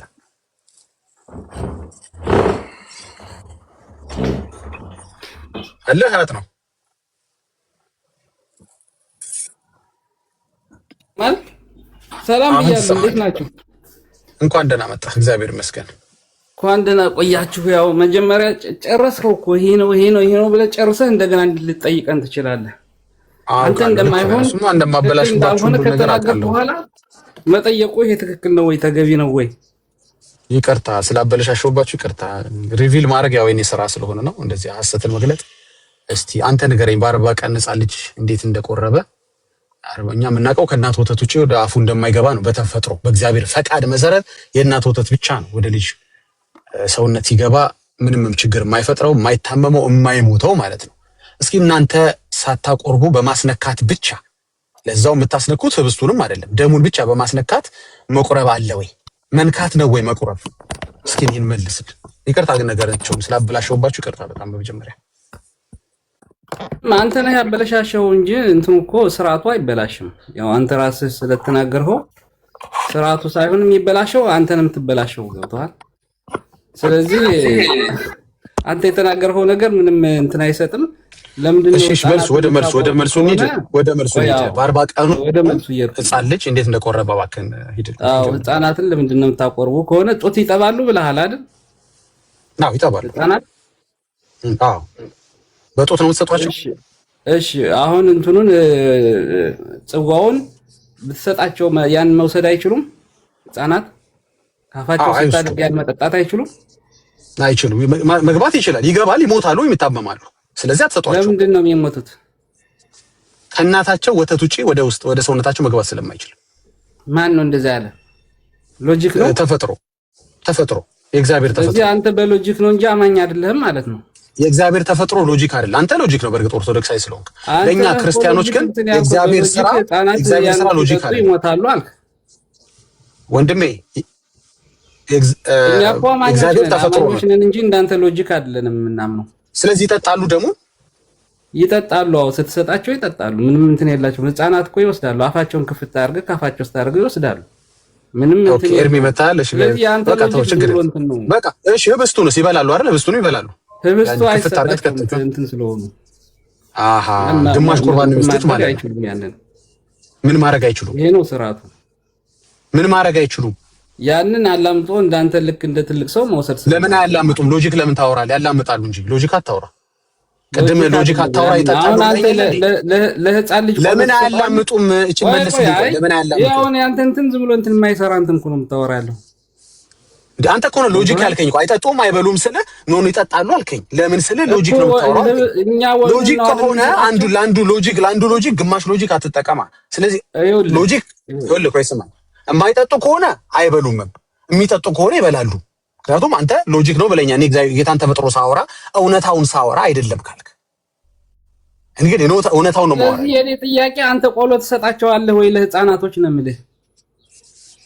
በቆሎ እንደምታቆርቡ በኋላ ትነግረናለህ። አሁን ደሙንና ስጋውን ስትሰጧቸው ደሙን ብቻ ነው የምትሰጧቸው። ህብስቱንን ለህፃናት ስትሰጥ እንደ ትልቅ ሰው እንትን አድርገው አይወጡትም፣ አይበሉትም አይደል? ስለዚህ ለዛ አይሰጣቸውም። ስለዚህ ምን ይሆናል? እንትኑን ደሙ ይሰጣቸዋል ለህፃናት። ያው እንደቆረቡ እንትን ተብሎ ይሄዳል ማለት ነው። ምንም እንትን የለም። እንደቆረቡ እንጂ አልቆረቡም፣ እንደቆረቡ። ምክንያቱም ቁርባን የሚባለው ደም ብቻ አይደለም። ደም ብቻ ነው ቁርባን ማለት ነው አይደል? ህፃናት ናቸው። መጀመሪያ እሱንም ወስደዋለሁ የሚለው እናወራለን። ስርዓት ነው አይደለም እንዴ? ስርዓት ነው የኛ ስርዓት ስለሆነ። ስለዚህ ህፃን ሲሆኑ ደም ብቻ አስነኳቸው ወይም አጠጧቸው። ትልቅ ሲሆኑ ግን ስጋና ጌታ ያስተምረው ስጋዬንና ደሜን ውሰዱ ብሎ ሲያስተምር የህፃናትና የአዋቂዎች የቁርባን ትምህርት አለው አይደል? የቱ ጋር ነው እንደዛ የሚለው? ሁለቱን የቱ ጋር ነው እንደዛ የሚለው? ጎበዝ፣ አሁን ጥሩ እየመጣህ ነው። የትም ጥሩም አልመጣሁም። ለራሴ እንትን ነው የቱን ጋር ይለምጡ። ቀጥል። የኔ ጥያቄ ህፃናት ቆሎ ታበላቸዋለህ ነው? ያን ቤተክርስቲያን የህፃንና በቆሎ የምታቆሙ ከሆነ እሱም በኋላ ነው የምናወራው። መጀመሪያ ደምና ስጋውን ጨርስ። የቆሎም በኋላ የኪችኑን በኋላ እናወራለን። አሁን ደምና ስጋውን እንጨርስ። ስለዚህ የኛ ስርዓት አለን፣ ቤተክርስቲያን ስርዓት አላት። መጠየቅ ትችላለህ። እንጨርስ። የሕፃንና የአዋቂ የሚባል ጥምቀት እንዳላችሁ አውቃለሁ፣ እንደምታወሩ ነው መጽሐፍ ቅዱስ ላይ አለ እያልኩ አይደለም። አሁን ደግሞ የሕፃንና የአዋቂ የሚባል ጌታ እራት ጀመራችሁ ማለት ነው። ይሄ የቆየ እኮ ነው 2000 ዓመት። አንተ ትናንት ስለመጣ ነው እንጂ 2000 ዓመት የቆየ እኮ ነው እንዴ? እሺ እንደዛ እኮ እንደሱ ነው የሚባለው። አንተ የምናውቀው ሰይጣን ይሻለናል ከአዲሱ መልአክ እኮ። ልክ ነህ እኮ መቆየቱ ነው እንጂ ልክ መጽሐፍ ቅዱሳዊ መሆኑ አይደለም። አሁን እየተገባባን አይደለም የምትለውን እስኪ አምጣ። መጽሐፍ ቅዱስ አይደለም የምትለውን እስኪ ያሳየኝ። የለም እኮ ማስረጃ ሰው አያሳየኝ። የለም ካለ አንድ ሰው ማስረጃ ያሳየኝ። ለሌለ ነገር ደግሞ አይከራከርም ሰው። ገብተዋል። ከሌለ መጽሐፍ ቅዱስ ላይ የሚከለክል ነገር ከሌለ በሌለ ነገር አንተ መጽሐፍ ቅዱስ አማኝ አይደለ? በሌለ ነገር አንተ ግን አለ ብለህ ነው የምታረገው። አንተ አለ ብለህ ማለት ነው። ገብተዋል። አንተ በሌለ ነገር ትክክለኛ ነው ብለህ ነው የምታረገው። ስለዚህ ሌላ ጊዜ የሌለ ነገር አታርግ። ገባህ? ሌላ ጊዜ በሌለ ነገር ማስረጃ የምታመጣበትን ነገር አምጣ። በሌለ ነገር ተከራከር ያለ አንተ የማይሰጥበት ቁርባን የለም። ህብስት የማይሰጥበት ቁርባን ለመጀመሪያ ጊዜ ካንተ ሰማን። ይሄ ተሰምቶ አይታወቅም በዓለም ላይ የለም። በክርስቲያኑ ወርድ ላይ ካቶሊክም ሆን እኮ የምታውቀው ከሆነ እውቀትን በማስረጃ አስደግፈው እኮ ልታሳውቀኝ አይደል የመጣው? እውቀትን በጥቅስ አስደግፈውና ካቶሊክም ትሁን ኦርቶዶክስም ትሁን ሌሎች በክርስቲያን ማዕቀፍ ውስጥ ያሉ ቁርባንን ሲሰጡ አትክፈቱ። ከሚያውቅ ጋር ተወያዩ። ከማያውቅ ሰው ጋር ነው እንዴ ዳጊ ጎበዝ? አንቺ ደግሞ ዝም ብለህ አንቺ ምን አውቀሽ ነው? አንቺ እርስ በርስ የሚያውቁ ሰዎች ሲጠሯችሁ ትደበቁና የማያውቅ ሰው ስታገኙ ጀግና። አሚን። መጀመሪያ አንቺ ተማሪ ምን አውቀሽ ነው? አንቺ አንተማ ትደበርባቸዋለህ። እኔ እኮ ከሚያውቁት ጋር እንዲወያዩ ነው። አንተ ተደበር። አንቺና እኔ እንወያይ በመጽሐፍ ቅዱስ ሲያዋቂዋ እስኪ አንቺ እኔ ያውቃለሁ አላልኩኝም። እኔ ያውቃለሁ እነሱ እየተጠሩ ነው የሚያውቁት። ምን ዝው አድርጎ አስገባሽ? አንተ መልስ ስጠው። ለምን ተዋታለሁ? እሷ እኮ ነው የጀመረችው። ለምን ተዋታለሁ? አንቺና እኔ እንነጋገር። ለዳጊ መልስ ስጠው። መጽሐፍ ቅዱሳዊ ማስረጃ ከሷ ጋር ነው የማወራው።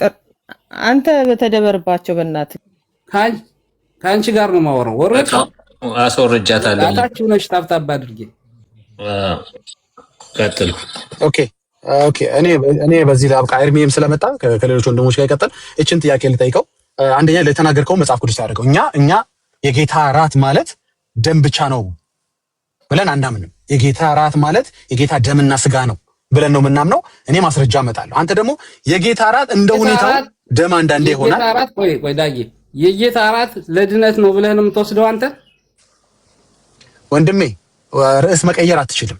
መቀየር አይደለም። ህፃናቶች ቆርባሉ ምትል ከሆነ ህፃናቶች ቆርባሉ ምትል ከሆነ በቃ መመለስ ካልፈለክ አላስገድድም። እኔ በጣም ምን አይነት ችግር አለብኝ መሰለህ? አንድ ነገር ከጀመርኩኝ እዛች ላይ ነው። አንተ ሌላ ቦታ ስትሽከረከር አለቀህም። አንድ ያገኘው ቦታ አለች ማለቀህ። እሷ ምንድነው መሰለህ? ያው እንደወሰደ ተደርጎ ይሻኛል ብለህ አልቀድም። አየህ፣ እሱ ላይ ነው ያለሁት እኔ። አለቀህም እሱ ጋር ደም ሰተህ ለዛ መጀመሪያ ደም መስጠት አትችልም። አይጠጣልህም።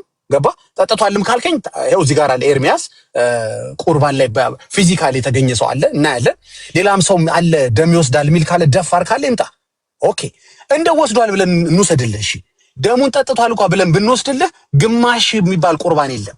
ቁርባን ማለት በእናንተም ይሁን በማንኛውም እናቆርባለን በሚሉ ደም ብቻ ሰጥተው አቆረብን የሚባል ነገር የለም። አሁን እኮ ጣጣ ውስጥ ነው የገባው እኮ። አለ ካልከኝ ደግሞ ለሕፃን ሲሆን ደሙን ብቻ፣ ለአዋቂ ሲሆን ደምና ስጋውን የምትል ከሆነ ማስረጃ አስጠኝ። አንድ ሁለተኛው ጥያቄ ደግሞ እዛው አንድ ምዕራፍ ሀገር ስትል ደግሞ ምን ይልሃል መሰለ? የጌታ ጠረጴዛ ነው ብላችኋል። ማዕዱ ጠረጴዛ ነው ብላችኋል። እንግሊዝኛውን ቃል ወስዳችሁ ጥሩ ያስኬዳል እኮ። የሰይጣንም ጠረጴዛ ይላል። ጠረጴዛውን ደግሞ ታቦት ነው ብላችኋል። ስለዚህ ሰይጣንስ ታቦት አለው ወይ? ሁለት ከመጀመሪያው ጥያቄ ጋር ደግሞ የሚገናኘው የመጨረሻው ጥያቄ ደግሞ ምንድነው መሰለ? ያልተገባውና ያልገባው ሕፃን በአንደኛ ቆሮንቶስ 11:27 እና 29 መሰረት ያልተገባውና ያልገባው ሕፃን ለምን ታቆርባላችሁ? ቃሉ የሚለው ማንም ሰው ወርዚ ሳይሆንና ሪኮግናይዝ ሳያደርገው እንዳይወስድ ይላል። ሳይገባው ምን እየተከናወነ እንዳለ ሳይገባው በንስሐ ውስጥ ሳይሆን ገባው ነው የሚለው። ሳይገባው ኦኬ፣ ሳይገባው አይልም እንደሱ ጌታ ኢየሱስ ሁለቱንም ነው የሚለው። ስለዚህ ሳይገባው እንዴት ያለ ነገር ነው የገጠመን? አቋርጠኝ ትደግፈኛለህ? እሺ ችግር የለውም ልጨርሰው። ሳይገባውም ሳይገባውም ይላል ክፍሉ ላይ። አዎ ስለዚህ ይሄንን ሳያደርግ ለምን ሕፃን ልጅ ትወስደዋል? ተገብቶታል ልጁ? መገባት ምን ማለት ነው? በንስሐ ውስጥ ሳይሆን የሚወስደው ነገር ለሚወስደው ነገር ዝግጁነት ሳይኖረው በፊር በአክብሮት መውሰድ ነው ያለበት። ሕፃን ልጅ እንደዛ ነው የሚወስደው እናንተ ጋር አይደለም። ሁለተኛው ሳይገባው ነው የሚወስደው።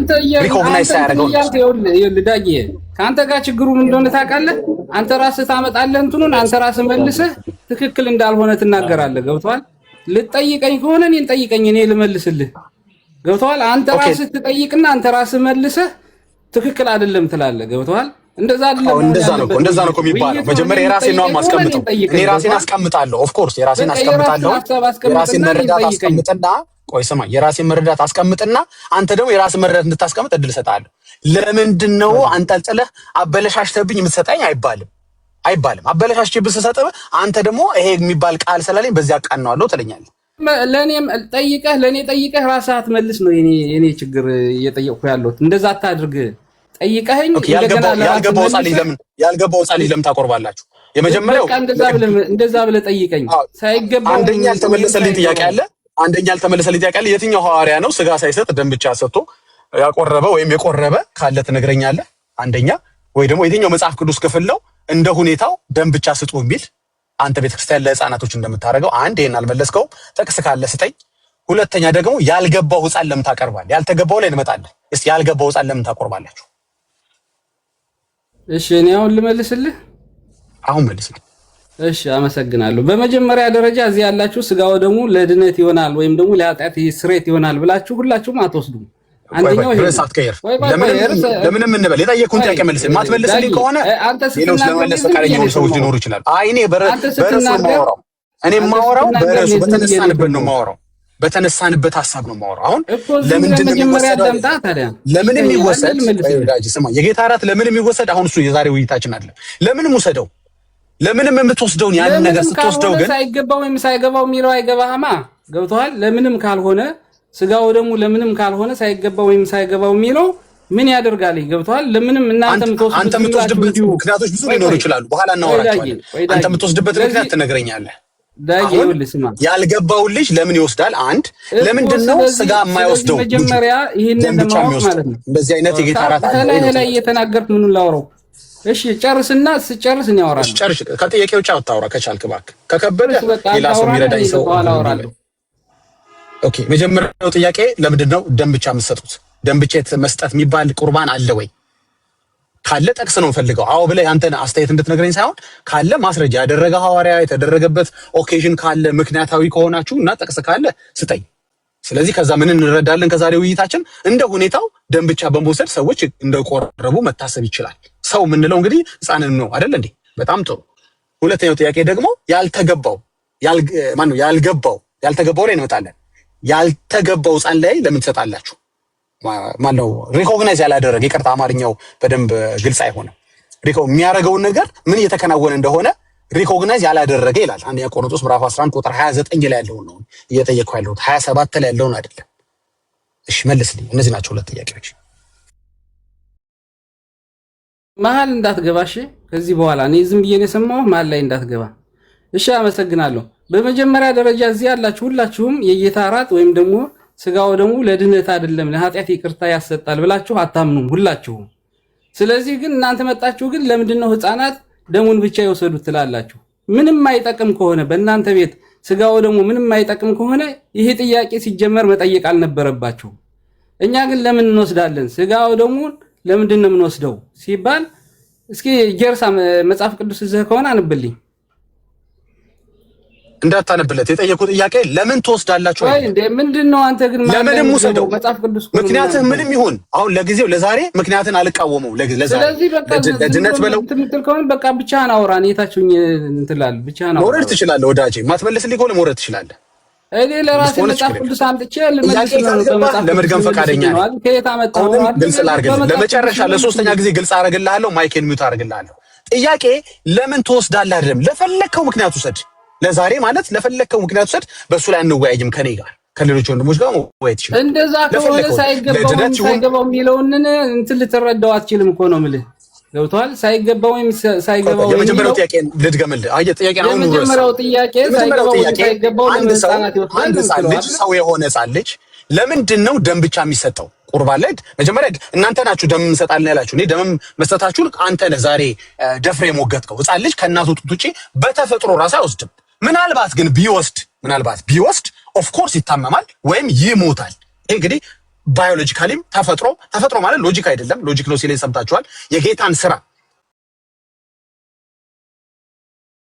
የጎለመሰ እንዲሄድ ያደረገበትን መንገድ ሎጂክ ብሎታል ወንድማችን። ይሄ ድፍረት ነው። እሱን እንግዲህ በኋላ ትመልሳለህ። እኛ የጌታን አሰራር የጌታን አፈጣጠር የጌታን ምንድነው የልጆችን እድገት ውሳኔውን እሱን ሎጂክ ነው አንድ ልብኛ።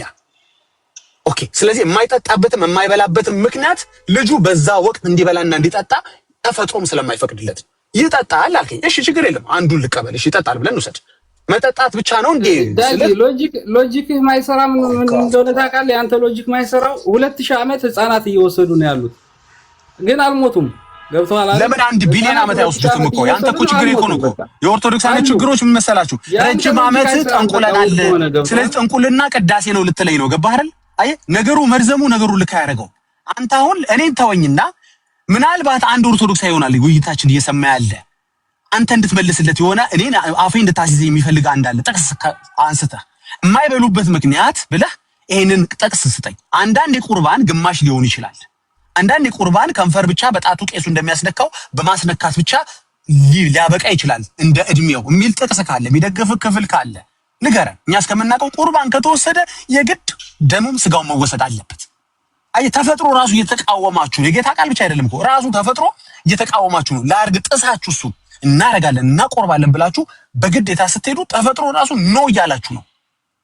አይ አሁን እንዳልከኝ እንኳን በግዴታ ደሙን ከተበት እንኳን ከሆነ አፍ ውስጥ እንኳን ስጋው ግን አይገባልህም። እሺ ስጋውን መከታለው ካልክ ደግሞ ልጁን ትገለዋል። አለቀ። ራሱ ተፈጥሮ ነው እየተሟገተ ያለው ዳጊ አይደለም። አሁን ካንተ ጋር የተደባደበ የተጨቃጨቀ ያለው ተፈጥሮ ነው። ከተዋለው አቆርባለሁ ተፈጥሮ ምንም እንትን አይለንም። ገብቶሃል?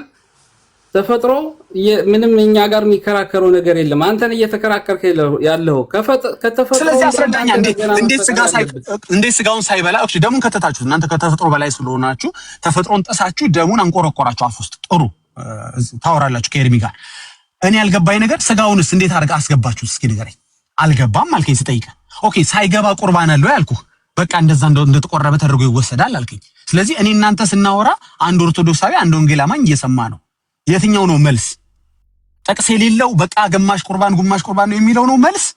ወይስ ደግሞ ከዚህ በኋላ እድል ስሰጥ እንትን ክፍል ላይ እከሌ ደሙን ብቻ ሲወስድ የጌታ እራት ሆኖ የለ ወይ ብለህ አስረዳኝ። ይሄ እኮ በጣም የሰለጠነ ውይይት እኮ ነው ያደረግን ያለ ነው። ትራይ ቱ ሜክ ሴንስ። መረጃ ስጠኝ ነው ያልኩህ። እኔ ምንም እኮ አላልኩም እኮ ወዳጅ። በቃ አሁን እኔ ላውራ በቃ አሁን ወይ ሚውት አድርግ። ለምን መሀል እየገባህ እኮ ነው? የምናቆርበበት ምክንያት ይለኛል። እንግዲህ ስሙት፣ ይኸው ሚውት አድርግለታለሁ። የምናቆርበበት ምክንያት ይለኛል። እኔ ምክንያት አልጠየቅኩትም። ስሙ እንግዲህ በቃ መልስልኝ። ለኔ አንተ መልስልኝ። ታዲያ ለምን ትጠይቀኛለህ? አንተ ምን የምትመልስ ከሆነ ምን እንደምመልስ ያልጠየቅኩን አውቃለሁኝ። 3 እድል ሰጠ። አሁን የምናቆርበበት ምክንያት ትለኛለህ። ለምንም ማቆርብ በቃ እንግዲህ ሚውት አድርጎሽ I made my point እኮ that's good thank you ሚውት አድርጓል። ፖይንት ያደረከው ነገር የለም። ራስህ ለፈለፍክ ራስህ ጨረስከው። በቃ እሺ ችግር የለም። እንደሱ ከሆነ አድማጭ ስላለ ከስር ሌላ እኮ ይገባል። ሌላ ሰው ገብቶ ዳጊ አላስወራ ብለው ነው እንጂ እኮ የምናቆርበበት ምክንያት ግማሽ ቁርባን የምንሰጠው ለዚህ ነው ብሎ አንድ ሰው ይነግረኛል። ነው እንጂ ይረዳለሁ። ገባ? የሆነ ጥቅስ ያላነበብኩት ይኖር ይሆናል። አንዳንድ ጊዜ እንደ ሁኔታው እንደ እድሜ እንደ እንትን ተብሎ ደም ብቻ ይወሰዱ ተብሎ የተባለበት ሊኖር ይችላል። እንግዲህ አንድ ኦርቶዶክሳዊ ገብቶ ያስረዳኛል። በቃ አንተ ምክንያቱም ደግሞ በኋላ ትነግረናለህ። አንተ የቆረበበትን ምክንያት ልትነግረኝ ነው የምትፈልገው። እኔ ለድነትም በለው ለሞትም በለው መጀመሪያ ሲጀመር ምን ሲሆን አፍ ውስጥ ደም ብቻ ከተትክ? አየህ that's it doesn't make sense። ሁለተኛው ጥያቄ እንደዛ ብለህ ጠይቅና እኔ ለራሴ ልመልስ። የኛን እንትን ልመልስ። አትመልስማ ፈቃደኛ አይደለም። እኔ ደግሞ እንዴት ላስገድድ ብለህ ጠይቀኝ። በቃ እመልስልሃለሁ። ለምንድን ነው እሱ ጥያቄ አትመርጥልኝማ? እኔ መልስ እንዳልመረጥኩልህ እኔ ደግሞ ጥያቄ አትምረጥልኝ። እኔ አሁን ለአንተ መልስ አልመረጥኩልህም አይደል እንዴ? ጥያቄ ጥያቄ ትጠይቃለህ፣ አንተ ትመልሳለህ እኮ ነው። አንተ ችግር እኮ እሱ ነው። አንተ መመለስ የምትፈልግ ከሆነ ትመልሳለህ። በቃ ይሄው ትክክል አይደለም ትላለህ። ይወጣል። አሁን ለምን እንደዛ ስላልክ ይኸውልህ ዳጊ አንድ ነገር በቃ ጉንጫናል። በጣም ይሰለቻል ከሰማው ሰው አንተ 70 ዓመት 40 ዓመትም ብጮህ እንደዚህ በእንደዚህ አይነት ሁኔታ ምንም የምትቀይረው ነገር የለም። ጮህ ነው የምትቀረው። አይ ተቀየረ እኮ ብዙ ነገር ተቀየረ። አሁን ብዙ ነገር ተቀየረ። እኔ እናንተ ስናወራ ራሷ ይኸውልህ አንድ የምትሰማ አንድ ኦርቶዶክስ ጌታ እስከሚመጣም ትቆያለች። አንተ ምንም የምታመጣው ቁም ነገር እናወራ። ሰው ተሰብስቦ ቁም ነገር ልናወራበት በምንችለው ሰዓት ላይ የማይረባ ነገር አናወራም። አሁን እኔ ኮንሰርን የሚያደርገኝ መሰለህ በእኔ እናንተ ውይይት መካከል አንድ ኦርቶዶክሳዊት ለአንተ የምትደግፍ ገባህ ነገ ይሄ ጥያቄ ሲነሳ ለጴንጤ መልስ ታዘጋጃለች። ጥሩ እኮ ነው፣ ቆንጆ እኮ ነው። እናንተ ስንወያይ ደግሞ እንዲህ አይነት ጥያቄ ያመጡ ጴንጤዎች ብላ ሄዳ ትጠይቃለች፣ ወይ ደግሞ ከመጽሐፍ ቅዱስ ላይ ሰርች ታደርጋለች መልሱን ማለት ነው። ካገኘች ምናልባት በሚቀጥለው ሴሽን ላይ መታ ገብታ ታናገረናለች፣ መልስ ሰጠናለች። እኔ በጣም ፕሮዳክቲቭ ውይይት ነው ብዬ የማስበው። አንተ መልስ እንኳን ባትሰጠኝ እንኳን አንተ ጭንቅላቱ የጫርኩት ይሄ ሜክ ሴንስ የሚያደርግ ጥያቄ ሄደህ ዲግ እንድታረግ ሰርች እንድታረግ ያደርጋል። ምንም የጫርከው ምንም እንትን ያልከው የለም ዳጊ። የተናገርኩ መስሎሃል እኮ በእውቀት ስላላወራህ ምንም የጫርከው ነገር የለም። እውቀት ያለው ደግሞ እንትን ያለው ነገር ቢሆን ኑሮ እውነትህን ነው። አሁን እኔ ማላውቀው ነገር ቢሆን ኑሮ ብትጠይቅ እንደዚህ አይነት ጥያቄ ብትጠይቅ በደንብ እንትን እውነቱን ነው ዳጊ። እኔ እንኳን አላወቅም ማለት አልችልም። የምታውቀው መልሰልኛል። ባይ ዘ ወይ አንተ እኮ በአክብሮት እኮ መልሰልኛል ነገር የለም። ገብቶሃል? እውነት ለመናገር አንተ ራስህ ጠይቀህ እውነት ለመናገር ከሆነ አንዴ በዚህ እናብቃ። እውነት ለመናገር ከሆነ አንተ የጠየቁን መልሰልኛል እኮ። ምንድነው የመለስክልኝ መሰለህ? አዎ ደም ብቻ ነው የምሰጠው ስጋ አንሰጥም እኮ ብለህ መልሰልኛል እኮ። ገብቷል? አሁን እሱን አስደግፈው በማስረጃ ስለ ነው እንጂ ነገሩ የተንዛዛው አንተ እኮ በአክብሮት መልሰልኛል የጠየቁን። አመሰግናለሁ። ባይ ዘ ወይ ብትዋሽ ኖሮ ነበር የምፈራው። የደሙንም ያው አልጨረስንም። ገባ? አሁን የምፈልገው ነገር መሰለህ ከሁለቱ አንዱ ብቻ መደረጉን በራሱ ነገሩን ልክ አያደርገው። በእርግጥ ሁለቱንም የማታረጉት እናንተ ለሕፃኑ ደሙንም ስጋው ነው እንደው ብቻ ከሁለቱ አንዱ መደረጉ በራሱ ነገሩ ልክ ያደርገው። አለሁ ጌርሳሚ ስልክ ገብቶብኝ ነበር። አለ ድምጽ አለ ወይ ሰው ጋር እንትን መልስ የሚፈልግ ሰው ጋር ብናወራ ይችላል። አጥናውዬ ከሌላ ሰው ጋር ትቀጥላለህ። ያልተመለሰልኝ ጥያቄ ግን አሁንም ደግሜ አስቀምጬ እወጣለሁ። ያልተመለሰልኝ ጥያቄ ምንድነው? ሪኮግናይዝ እንግዲህ ፌስቡክም ላይ ጠይቂያችሁ ብዙ ሰዎች ጋር ያው በመጽሐፍ ሲሆን በጣም ያደክማል። ይሄን ጥያቄ ጠይቄ ነበረ። ያልተመለሰልኝ ወይም ሊመልሱት ኦርቶዶክስ የማይትሉት ጥያቄ ምንድነው? አንደኛ ቆሮንቶስ ጻፉ፣ ኦርቶዶክሶች ጻፉ ከስር። አንደኛ ቆሮንቶስ ምዕራፍ 11 ቁጥር 27 እና 29 አንድ አይነት ሐሳብ አይደሉም። አንወርዚ መሆንና ኖት ሪኮግናይዝድ የሚሉት ሁለት ቃሎች ይለያያሉ። ወይም ሳይገባው ይላል 27፣ 29 ሳይገባው ይላል። ግን ሁለቱም ጽፌ ባሳያችሁ አይገባም። አሁን ፌስቡክ ላይ የቸገረኝ እሱ ነው። ምክንያቱም ሁለቱም ቃላቶች ሳይገባው ነው። ማጥበቅ ማላላት በጽሁፍ ላይ ስለማይቻል በጣም ለመግባባት ተቸግሬ ነበር። አሁን ግን ማውራት እንደዚህ ስለቻልኩኝ ቲክቶክ ላይ ማስረዳት ችያለሁ። እኔ ብቻ አይደለም፣ በርግጥ ብዙ ወገኖች ይሄ ነገር አስረድተውታል። እኔ የራሴን ሐሳብ ማለት ነው እንጂ እኔ ስደርስ ይሄ ነገር እንደተገለጠ አድርጌ እያወራሁ አይደለም። ስለዚህ ባጭሩ ቁጥር 27ም ቁጥር 29ም ኦርቶዶክስ የምታደርገው የልጆች የቁርባን አሰጣጥ ላይ አፕላይ ስታረጉት ትክክል አይሆንም። በሁሉም ረገድ ነው ልክ የማይሆነው። በመጀመሪያ ሰው ንስሐ ገብቶ እንደገና ኃጢአቱ እንዲሰረይለት ለምንድን ይቆርባል? ለትልቁ ሰው የማይሰራም እንኳን ለልጅ።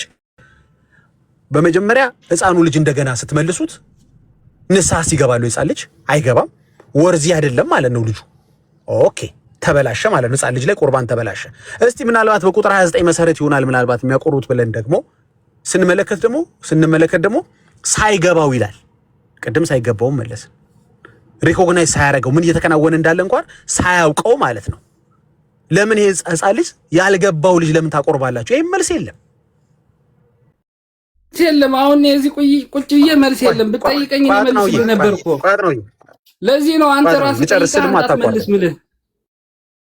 እሺ ትቀጥላለህ። ስለዚህ የመጨረሻው ድምዳሜ ምንድነው መሰለ?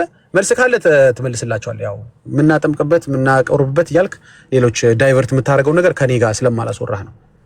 ምንድነው መሰለ? ይሄንን አልፋችሁ እንግዲህ መልስ አለ ይለናል። እንግዲህ በኋላ ሲነገረን ይሄን አልፈን በቃ እናቆርባለን ብለህ ደግሞ በግዴታ ስትሄድ ደግሞ ለጴንጤ መልስ ማቃት መስጠት አለመቻል እኮ ብቻ አይደለም፣ ተፈጥሮ ደግሞ ይመጣና ይጋረድባል። እምቢ ይልሃል። ተፈጥሮ ደግሞ ጠላት ደግሞ ይሆናል። ተፈጥሮ መጥቶ ደግሞ ጠላት ይሆናል። የቁርባንህ ጠላት ይሆናል። የሕፃናት ቁርባን ጠላት ይሆንባል ተፈጥሮ።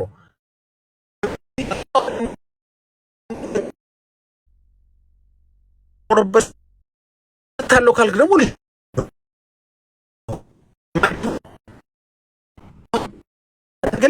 በጉልበትህ አቆርባለሁ ስትል ተፈጥሮ መጥቶ ደግሞ ድንቅር ይልብሃል። እኔ ጨርሻለሁ። እሺ እኔ ልመልስለት። አሁን ዝም ብሎ እንትን ያለውን ለራሱ ጠይቆ ለራሱ መልሶ እንትን ያለውን ጨርሷል። እናንተ ጨርሳችኋል።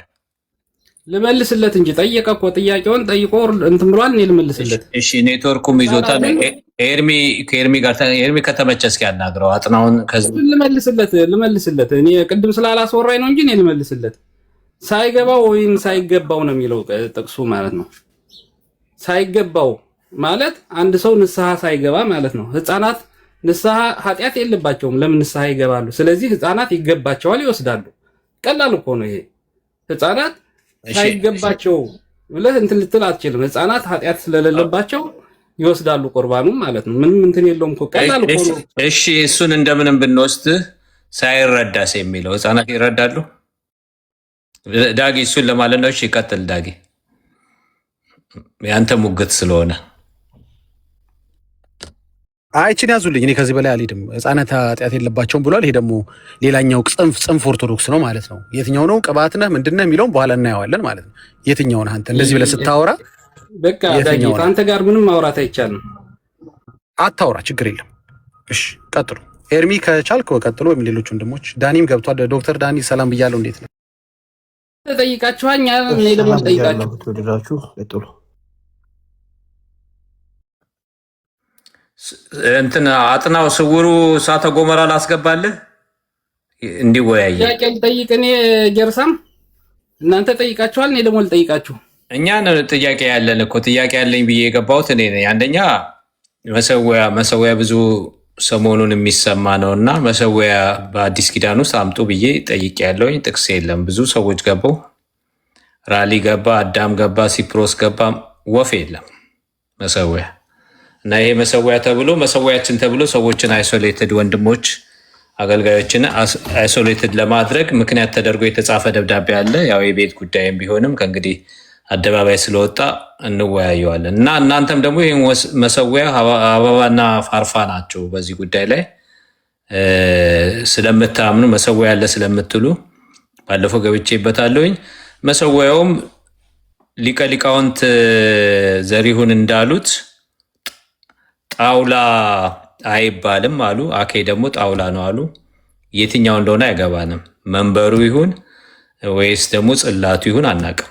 ጽላቱን ባለፈው ሙግት ገብቻለሁኝ። ጽላት እንጂ ታቦት አይባልም ብያለሁኝ። ምክንያቱም ታቦት ሌላ ነው፣ ጽላት ሌላ ነው። ኦኬ ጽላት ሌላ ነው እና እናንተ ጋር ያለው ታቦት ሳይሆን ጽላት ነው። ኦኬ እሱ ላይ ይፈተታል ብላችኋል እና ይሄ ግን ከየት ነው የተመዘዘው ነው? ምንም ላይ ፈትቱ ምንም በሉ። ይሄን መስዋዕት ብላችሁ የሰየማችሁት ከየት የተመዘዘ ነው? ምንድን ነው የምትሰዉት? ጌታ ኢየሱስ ክርስቶስ ለአንዴና ለመጨረሻ ጊዜ ስለኛ ተሰውቶ የለም ወይ በቀራንዮ መስቀል ላይ? እና ከዚህ ውጭ እናንተ የምትሰዉት ማን ነው የሰጣችሁ? ጴጥሮስ ስለመሰዋት አውርቷል ወይ? ጳውሎስ አውርቷል ወይ? ከምን ያመጣችሁት ነው እንደዚህ አይነት ትምህርት የጻፋችሁት? ጥቅስ ስጡን አልኩኝ፣ ማንም የሰጠ የለም። ዕብራውያን 13:10 አመጡት። እሱ ስለ አሮጌ ኪዳን ነው የሚናገረው። ያንን መሰዊያ ያለን አሉ። ሰበኔ ኤዲ ያልሆነም ነበር ገና ቤተ መቅደስ ስላልፈረሰ። እሱም ደግሞ ጳውሎስ አይሁዳዊ ስለነበር ፈሪሳዊ ስለነበር አለን ብሎ ነው። ልክ ኢትዮጵያ ውስጥ ያለው ነገር አለን ብለን እንደምናወራ መሰዊያ ያለን አሁን እሱ ጋር ማለት ነው። ጌርሳ ቆይ ልጨርሳ፣ ቆይ ይቅርታ። እና አለን ብሎ ነው ያወራው። እኛ አሁን አክሱም አለን እንላለን፣ ፋሲለደስ አለን የኛ ብለን እንደምናወራ የዚያን ጊዜ ያንን ሲያብራራ ስለ ብሉይ ኪዳን መስዋዕት ነበር የሚያብራራውና እሱንም አንድ ላይ መሰዊያ ያለን ከሰባ ኤዲ በኋላ ነው የፈራረሰው እና ብሎ የተናገረው አለን ተብሎ ለአሁን ዘመን አፕላይ ተደረገ። ከላይ እንዳለን ምንባቡን አውዱን ስታየው ስለ ብሉይ ኪዳን ካህናት ነው የሚያወራው። እንደውም በዛ የሚሰሩ ድንኳኑን የሚያገለግሉ አይበሉም ነበረ ከዛ መሰዊያ። አሁን ካለን መሰዊያ አይበሉም ነበር እና ሁሉም የሚበላበት አይደለም፣ የተወሰኑ ናቸው፣ የአሮን ልጆች ናቸው። እና ያንን ኤክስፕሌን ያደረገበት እሷን ነው። ተፍጨርጭራችሁ ተጋግጣችሁ እንደምንም ብላችሁ እሷን ጥቅስ ነበር የምትሉ። ዛሬ ከሲፕሮስ ጋር በነበረን ውይይት አስጥየዋለሁ። እሱን በቃ ስለ አስጥየው ወጥቷል ከዚህ እና ስለዚህ የለውም መሰዊያ የሚባል ነገር የለም፣ መስዋዕት የሚባል ነገር የለም። የጌታ እራት የከበረ ነው። ያንን ኤክስፕሌን አድርገናል። በተቻለን መጠን አክብረን የምንወስደው ነው። ኤርሚ ቅድም ነበር እንደገና ተመልሶ ነው የመጣው። እሱ የእናንተን ቤት ያውቃል። ቤተልሔም ይጋግር እንደነበረ እና ሁሉንም ነገር የሚያዘጋጀው እሱ ነበር። አዲስ ኪዳንም ደግሞ ወንጌላዊ ሆኖ አገልግሏል። ሁለቱንም ያውቀዋል፣ በወንጌልም ያውቀዋል፣ እዛም እናንተ ጋር ያለውን ያውቃል።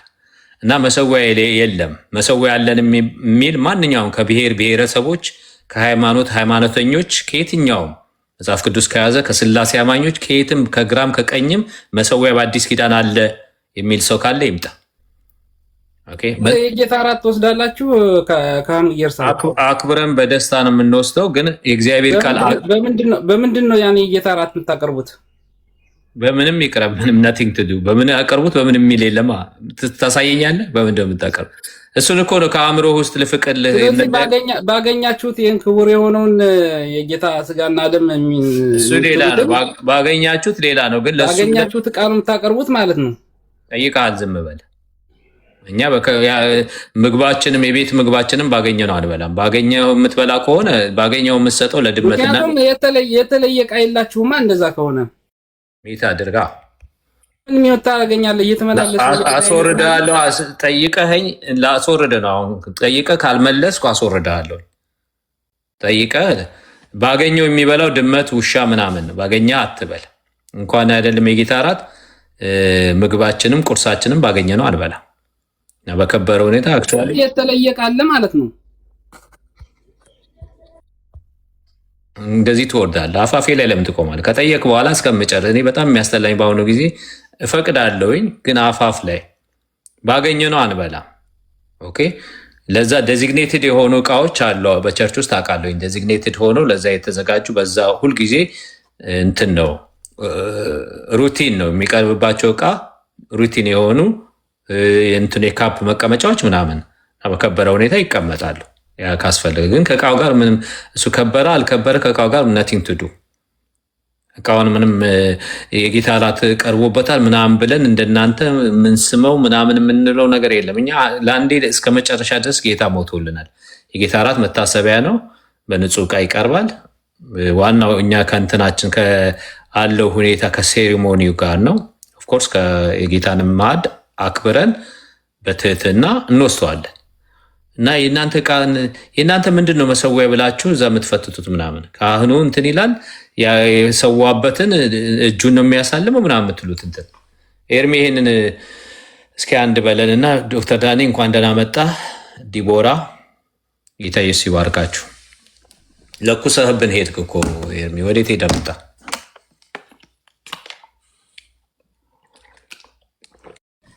ልጆቼን ትምህርት ቤት ላመጣ ሄጄ አሁን ገና ገባሁኝ። እውነት እሺ። አይ አደገኛ ጥያቄ ነው ያቀረብክባቸው፣ ሊመልሱት አይችሉም። እንትን በል ተዘጋጅ። ዳኒ ሪፍሌክሽን ይሰጣል። እስከዛ አንተ ሴትል እስከምታደርግ ገብቻለሁ። እሺ ዶክተር ዳኒንም እፈልገዋለሁ። እንኳንም ደህና መጣ ብራዘር። ቴንክ ዩ። እና ያው ሊመልሱት የማይችሉ ጥያቄ ነው የቀረበባቸው፣ አልመለሱትም ማለት ነው። ስለዚህ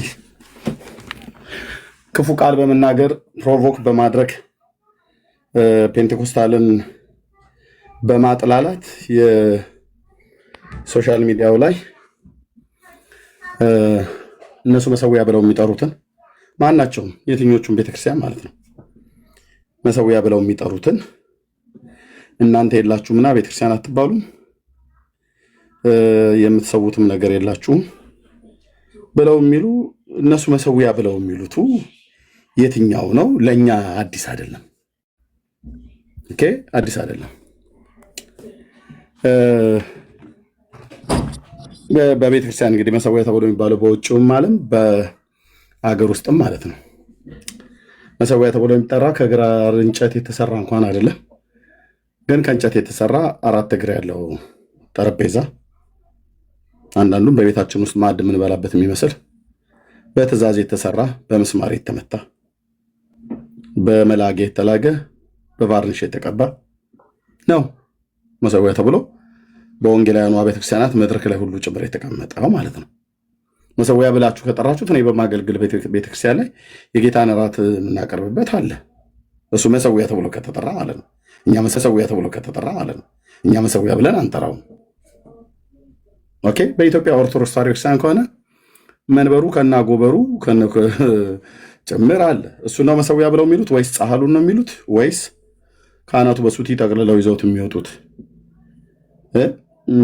የዓመቱ ነው የወሯ ነች ነግሳለች ከብራለች ከብረዋል ብለው የሚሏቸው ደግሞ እንዳልኩ በለስ ሲቀናቸው ደግሞ የወርቅ ነው ከተባለ አውጥተው ጆሮ ግንዱን እንደሚሉት ማለት ነው። ብፁዕ አቡነ ፋኒኤል አሁን በባለፈው ወንበራቸው ላይ ቁጭ ብለው የወርቁን አግኝተው ጆሮ ግንዱን አልኩት ይባላል በገጠርኛው ማለት ነው። ሸጥኩት ማለት ነው። እና የሚሸጡት ከብርና ከወርቅ የተሰራው ሲሆን እንዲህ የሚያደርጉት አይደለም። መሰዊያ አለን ብለው ያሉት ምን ሊሰዉበት ነው? እያንዳንዱን የምጠይቀው የጌታን ስጋና ደም እንዴ! እናንተ የጌታን ስጋና ደም ማን ነው ሰው ያደረጋችሁ? ደሙንና ስጋውን የሰዋው ሰዊው ሊቀ ካህኑ ነው። አንተ ምን አጫፋሪ ነህ? የኢየሱስን ስጋና ደም አንተ ማን ፓስተር እንትና ቄስ እንትና መምሬ እንትና ሰው ያደረገ ማን ነው እንዴ? ራሱ መስዋዕትን አድርጎ ራሱ ሊቀ ካህኑ ራሱን ለእግዚአብሔር መስዋዕት አድርጎ በዘላለም መንፈስ አቀረበ ይላል እንዴ? ማን ነው እናንተን አቅራቢ ያደረጋችሁ?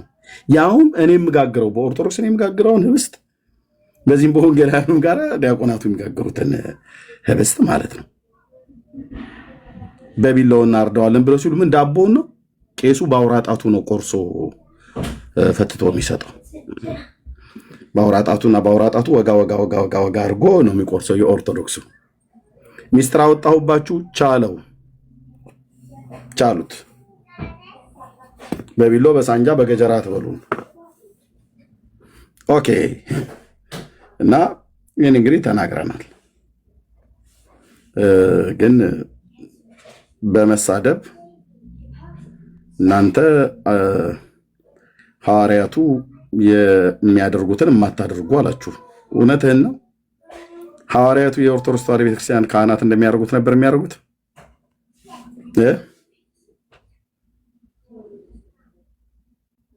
ቅዳሴ እየቀደሱ ጎሳ ልቤ ቃለ ሰናየ ወአንያ ቅዳሴ ያለ ማርያም እያሉ እነ ጴጥሮስ አሐዱ አብ ቅዱስ እያለ አይደል ተንሱ ለጸሎት እግዚኦ ተሳለን እያለ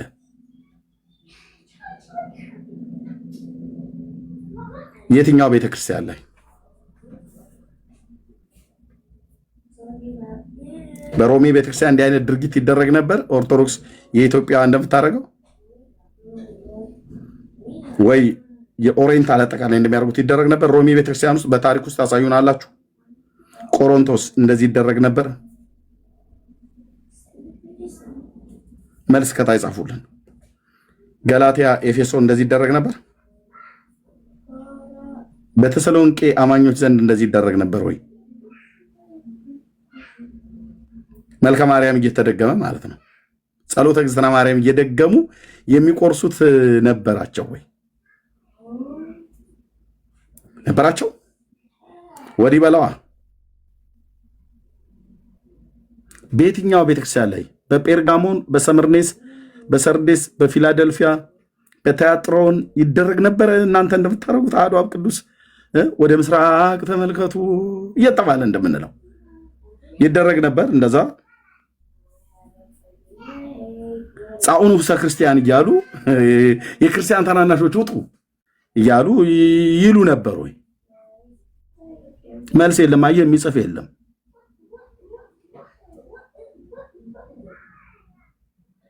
ሁለተኛ ፔንቴኮስታል ምናምን ነገር ብለህ ማውራት ትችላላችሁ፣ መብታችሁ ነው። ግን ቀርበህ ፔንቴኮስታሉ ጋር በመጽሐፍ ቅዱስ ብቻ እንይዛለን ማለት ነው። ሌላ ሳናፈናፍንህ ምስራቁን፣ ምዕራቡን፣ ሰሜኑን፣ ደቡቡን ዘግተንብህ እንጠይቃለን። ለምደሃል። ጴጥሮስን ሳጠራ አግናሼስ ትለኛለህ። አይ ተው እንጂ በመጀመሪያ ከማ በፊት ማን እንደነበረ ወቅ እንጂ። ከግናሼስ በፊት ጴጥሮስ ነበረ። ኦኬ። አዎ፣ ከአትናቴዎስ የሚጀምር ክርስትና የለንም። ከዮሐንስ አፈወርቅ የሚጀምር ክርስትና የለንም። ከኤፍሬም ሶሪያዊው ብለህ ሳቄን አታመጣውም። የሚጀምር ክርስትና የለንም። ኦኬ ክርስትናውም ጀምረው ከሐዋርያቱና ከነቢያቱ ነው። ከእግዚአብሔር ልጅ ትምህርት ነው። ዝም ጭጭ ባሉም ብሎ የሚለው ነገር ይሄ ድፍረት ነው። ጽርፈት ቃል ይባላል። ጠረጴዛ ያለው አይደለም ቤተክርስቲያን የሚባለው ኢየሱስ ያለው እንጂ። ኦኬ የእግዚአብሔር ልጅ ያለው ህዝብ እንጂ ቤተክርስቲያን የሚባለው በኢየሱስ ክርስቶስ አምነው በስሙ ከዓለም እርኩሰት ተጠርተው የዘላለም ሕይወት እንዲያገኙ የኃጢአታቸውን ይቅርታ አግኝተው የተጠራ ህዝብ ማለት ነው።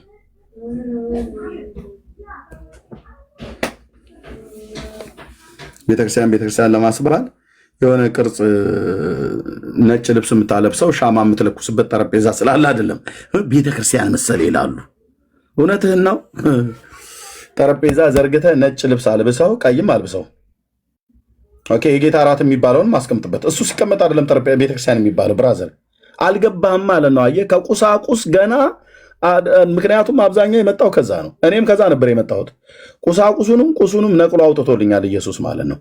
ቤተክርስቲያን የሚባለው በመድረኮቻችን ላይ የምናስቀምጠውበት መቅረዝ አስቀምጠህበት ሻማ ለኩሰህበት ሻማው እየተንጠባጠበ እየቀለጠ ጨርቁን የምትቀይርለት 4 እግር ጠረጴዛ ከመርካቶ የተገዛ ወይ ደግሞ ግጥም ገጠም እኮ አየህ 4 እግር ጠረጴዛ ከመርካቶ የተገዛ ዳጊ እንዳይሰማ ነው እና ወገኖቼ ኤኒዌይ ኦኬ የጌታ እራት ተረታቸው የተንዛዛም ብትለው ትችላለህ። መጨረሻ ላይ እርምዬ እንዳዘርፈኝ እኮ ብዬ ነው ግጥሟ። አረ ድንቅ ነው።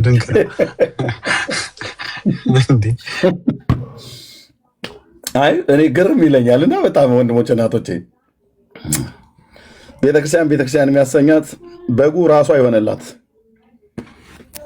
የማዕዘኗ ድንጋይ ኢየሱስ ክርስቶስ የእግዚአብሔር ልጅ የሆነላት መሰረቷ የእግዚአብሔር ልጅ የሆነላት ነው። ፔንቴኮስታል ማለት መሰረቱ ኢየሱስ የሆነለት ህዝብ ነው። የማዕዘናችን ድንጋይ ኢየሱስ የሆነልን ህዝብ ነው። እኔ ፔንቴኮስታል ስለሆንኩ ስለ ፔንቴኮስታሉ እናገራለሁ። ሰው ሁሉ እስከዛሬ ድረስ ቤቱን እንትን እያለ ነው አይደለ? እኔ ስለ ፔንቴኮስታል አይመለከተኝም እኔ ሉተራዊ ነኝ ስለ ሉተራዊ ብሎ ይላሉ አይደል? ብራዘር እኔ አጠቃላይ ስለ ወንጌላዊ ስናገርልና እየተናገርኩ ነበር። ዛሬ ግን ይፈቀደልኝ ስለ ፔንቴኮስታሉ ማለት ነው። ኦኬ አራሙቻ ላይ ምንድነው ፍግ ላይ በቀልን ኮሲ ላይ በቀልን አራሙቻዎች አይደለንም። ታሪክ ያለንን አምላክ ያለንን ቃል እግዚአብሔር ያለንን እንደምታቃልለው አዙዛ ስትሬት ብለህ የምታቃልለው አይደለም። አዙዛ ስትሬት የተነሳው ሪቫይቫል ኦኬ ምንጩ የት ነው ብለህ ካልከኝ 5ኛው መቶ ማለት የዛሬ 500 ዓመት አካባቢ ላይ በ14ኛውና በ15ኛው መቶ ክፍለ ዘመን መግቢያውና መውጫ ላይ አይደለም፣ ጀሩሳሌም ነው። የኔ የልሳን ምንጩ የጀመረው ኢየሩሳሌም ነው። ሰጪው የተባረከው የሥላሴው ሶስተኛው አካል መንፈስ ቅዱስ በመምጣት ነው ያደለው። እንዘግዋን ሙንቱ ውስጥ አሃዱ ቤት ብላ እንደተባለ ማለት ነው። ለዛኛው ቤት ውስጥ አሃዱ ቤት ወረደ ለአሊሆሙ መንፈስ ቅዱስ ከመዘ እሳት ወተናገሩ በነገረ ሁሉ በሐውርት ያለው ማለት ነው። ስለዚህ ልታቃልል ሞክር አይደል? አትችልም። የጸጋ ስጦታዎች የት ነው መፍሰስ የጀመሩት? አዙዛ ስትሬት አይደለም። አዙዛ ስትሬትማ በኋላ ላይ ነው፣ ኢየሩሳሌም ነው። አምላካችን አልነጠፈበትም። እነ ጴጥሮስ ላይ ጸጋውን ያፈሰሰ ጌታ እኔ ጋር ሲደርስ አልችልም አለቀ እኮ ኤርምያስ፣ አንተ ዘግይተህ ነው የመጣኸው እና የጸጋ ስጦታ ያለቀ አድያ አለቀ። ወይ ደግሞ ይስሐቅ ለልጁ ለኤሳው እንዳለው ማለት ነው፣ ወንድምህ በረከትህን ወሰደብህ እንዳለው እንደዛ አይደለም። ለጴጥሮስ ሐዋርያ ሊሆን የሰራ ለእኔም ሰርቷል እንዳለ ቅዱስ ጳውሎስ ኦኬ። በእነሱ ጸጋን የሰጠ እግዚአብሔር ያንን ጸጋ በልሳን እንዲጸሉ የሰጠ እግዚአብሔር እኔም በዘመኔ ቸሮኛል። ታውቃለህ ወንድሞችና እህቶቼ የእውነት እኮ ተሰጥቶናል እኮ። ዱብዳ የወደቀብን መስሎህ የዘር ትውልዳችን